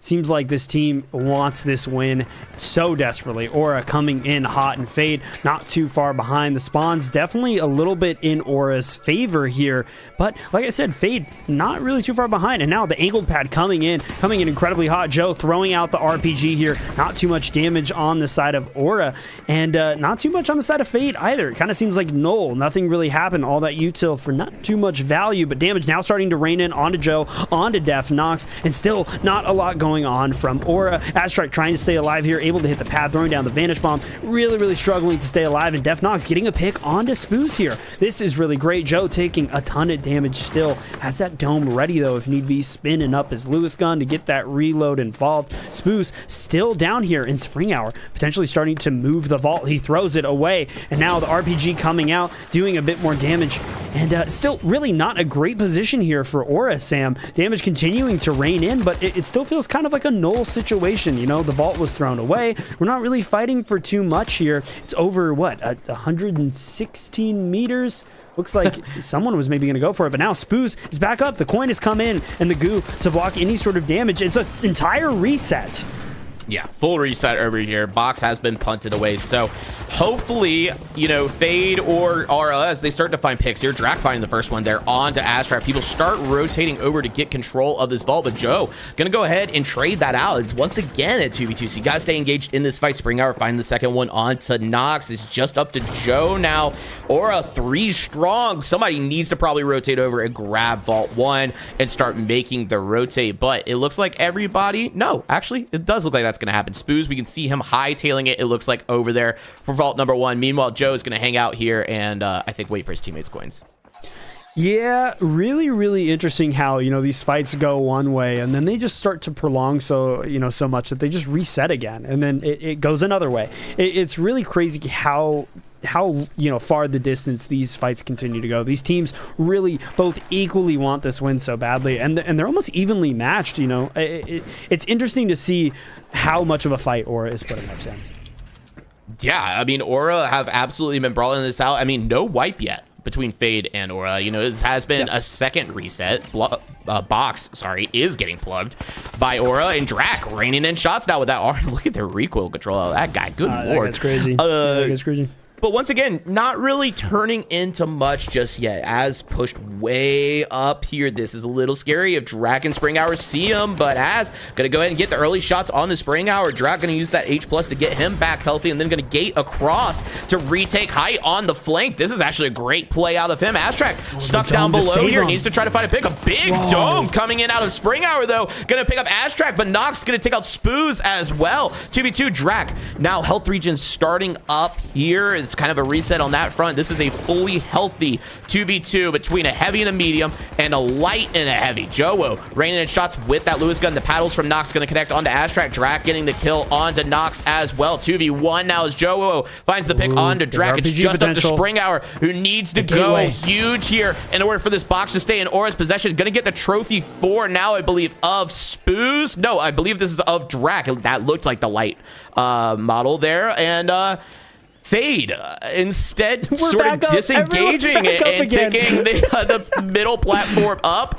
No steal attempt coming in just yet. Yet another reset. And Joe now trying to make the steal attempt happen. Nox in critical HP as well. And here comes the re-engage. Springhour getting in sturdy on top of Joe. And Joe going to get the kill there. Drak finding the trade out onto Joe. Now 3v2 as the paddles from Spoos this time going to connect onto Springhour. 3v2. Astrak putting in shots onto Springhour to try to find him while he's half from that defib out of Spoos. But unfortunately, that's not going to trade into a kill just yet. Nox fighting another defib as well. Astrak fighting the pick onto Drak now. 3v2 once again. Spoos in critical HP. Not much time left on this box. Astrak being forced to go for it. Springhour somehow holding on there. The Goostall does come in out of Spoos, and Nox is going to get the pick, but that box, Cody, is going over to Aura LLC.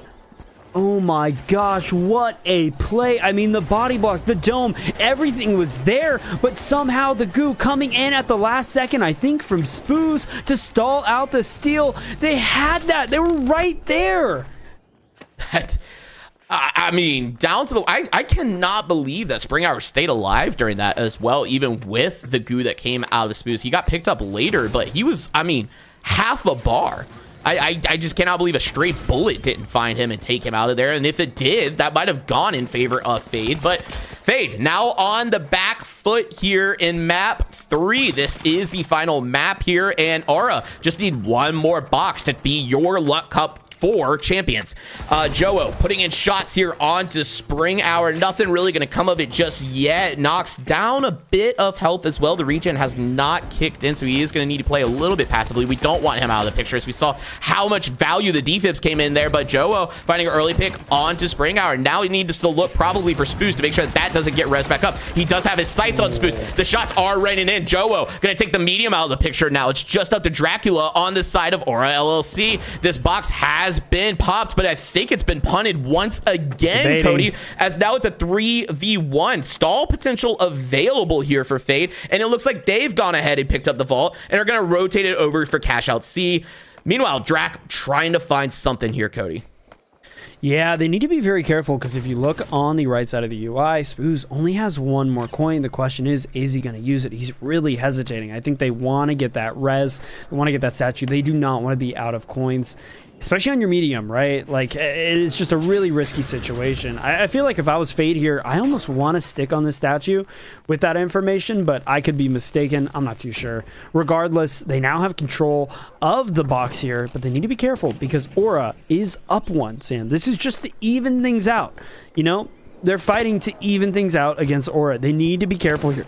Because if anything happens, like these last matches have gone, where Fade gets the steal at the last second, but it's against them, then it's over. They need to be careful. Yeah, I like this play out of Fade, you know, not hanging around for the statues. They've seen how many resets can happen. There's been one wipe, I believe, in this entire map so far that already only has 13 minutes remaining on the actual match clock.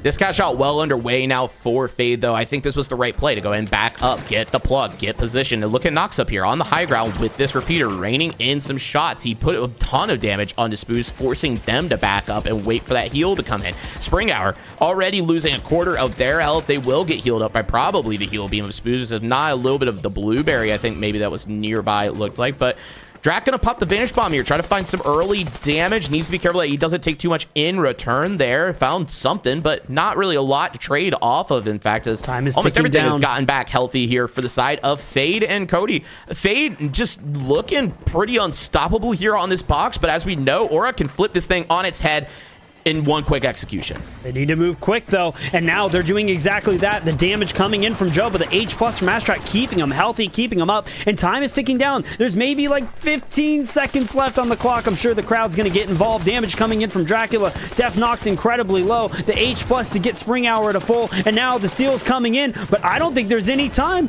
And oh my gosh, this is it. We are on the final box of the final match of the finals of the LUQQQ. I don't know. Anyways, point being, we are on the last match. Damage is coming in back and forth. Joe able to get a pick onto Dracula. It is just Spoos holding it out here for Aura LLC.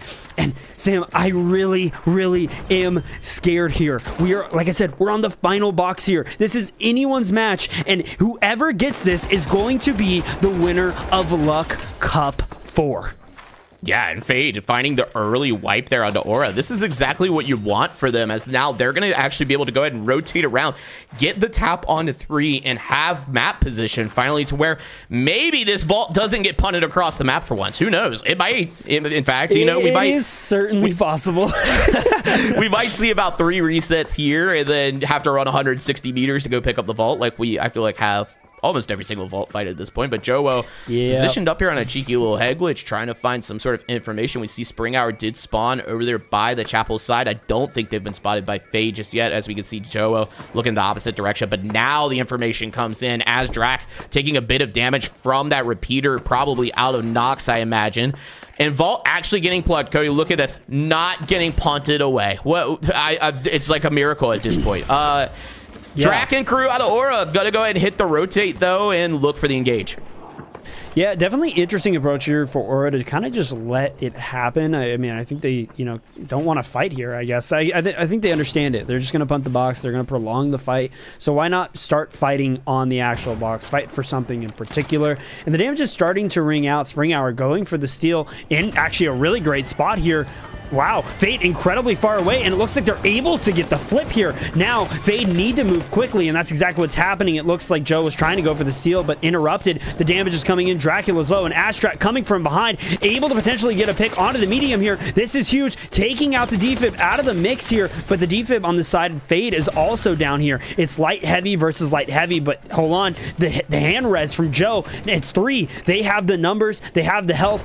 H+ coming in from Joe, and more damage coming in onto Spring Hour, but Dracula able to get a pick onto Astrak here, and it's still, again, a 2v2, but Joe able to get the pick onto the heavy here. Down goes Spring Hour. It is just Dracula holding it out here, and now the hand res coming in. There's so many trades back and forth. The defib, it's 3 again. This is what I keep saying. It's insane, and now the steal is coming in into the midst of the chaos, and the damage is coming in as well. Spring Hour is still incredibly low. Down goes Spoos, down goes Spring Hour. It's just Dracula, but he goes down too, and I don't know if there's going to be any time here, Sam. This might be Fade's game. I think Fade, Cody, are going to be your LUQQQ 4 champions. I mean, just an execution right there at the end onto Aura. The Joe going absolutely crazy to bait out the steal onto Spring Hour, getting him involved in the mix. Tons of return damage, and as he tried to escape, he threw that one elbow that was just enough to get him out, Cody. And this one going to Fade. Oh man, what a tournament, what a series, what a team to watch. There is no one else on top but Fade, Sam. This team has continued to prove that they are something else. Yeah, this is absolutely, I mean, just well-deserved. They have played all day, just going the complete distance. Every single series, I think, went to map 3 and probably box 3 as well. So, I mean, huge congrats to them. Let's take a final look at our scoreboard, and then we are going to be, once again, rating out to the heist game. So do not go anywhere. There is going to be more Finals Esports right on your screen. Make sure you join the raid. Show some love from TFC as we send it over there. But let's take a look at the scoreboard real quick before we head out of here, Cody. Well, Sam, it is a clear picture to be told. Joe continuing to be this guy that applies the pressure, gets the numbers, gets the damage. This guy had 9 eliminations, almost 7k damage. This guy apes like no one else's business. There's a reason why he has apes in his tag, because I mean, that guy goes crazy. Astrak also doing a great job of getting some damage, getting a ton of assists. Def knocks, getting the reses for is crazy. I mean, this guy was constantly paddling and constantly getting eliminations as well. Spoo's really struggling to find a footing. Seems like they were just getting targeted, picked constantly. I mean, it almost like Fade flipped, the script on itself, right? They had Def Nox constantly getting targeted, really just driving a wedge in the team, and they, I think, took that out of they took it out of their book. They're like, you know what, we're gonna add that to our strategy, and it worked for them. That's exactly what they did, and they took this home. I am so happy to hear that this team was able to make it out on top. They genuinely, I think, really proved just how much of a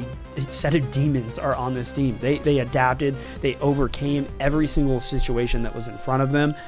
I mean, it's single elimination. You cannot make a mistake in these series. I mean, it's you one mistake and it's over. And they really didn't make much of any. This team is insane, and I love to see it because Astract is one of my favorite creators to watch. You should all go check him out.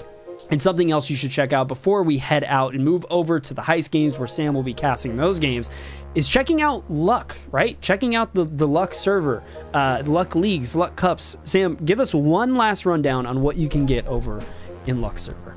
Yeah, LUQQQ is an amazing tournament organizer here within the finals community that puts on a lot of just small, quick to run events, and we really appreciate him partnering with us for this event to allow us to produce it. We appreciate all of you in chat for hanging out, but get involved in the LUQQQ Leagues Discord. I just put it in chat here in Twitch, but if you're over on YouTube, make sure you put in ! Discord as well. You should get the link. Like I said, runs all sorts of events. Normally for LUQQQ Leagues, they give out LUQQQ coins that you can redeem for real world prizes. And then you have LUQQQ Cups, like this one that you just finished watching. Play for some money. Open invite, all that good stuff. So head over to the LUQQQ Leagues Discord to get involved in the community. And Cody, I don't mean to rush out here, but I do have to go cast another tournament, which we're going to raid into. So anything else, where can people find you, I guess, before we send it on our way? You can find me on x.com, the Everything app right here. We're going to post some, I think, really great clips from this tournament. But please go check out Sam, because you're going to be casting the Heist games, and it's, the grand finals, This right? is grand. We're in the championships. Champs. Everything is going down to this. There's so many wonderful prizes, and we will see you guys next time. Please, again, go check out LUQQQ, and go check out all those other good things as well. Send some love in the Heist Games chat for TFC. Yep. We'll see you later.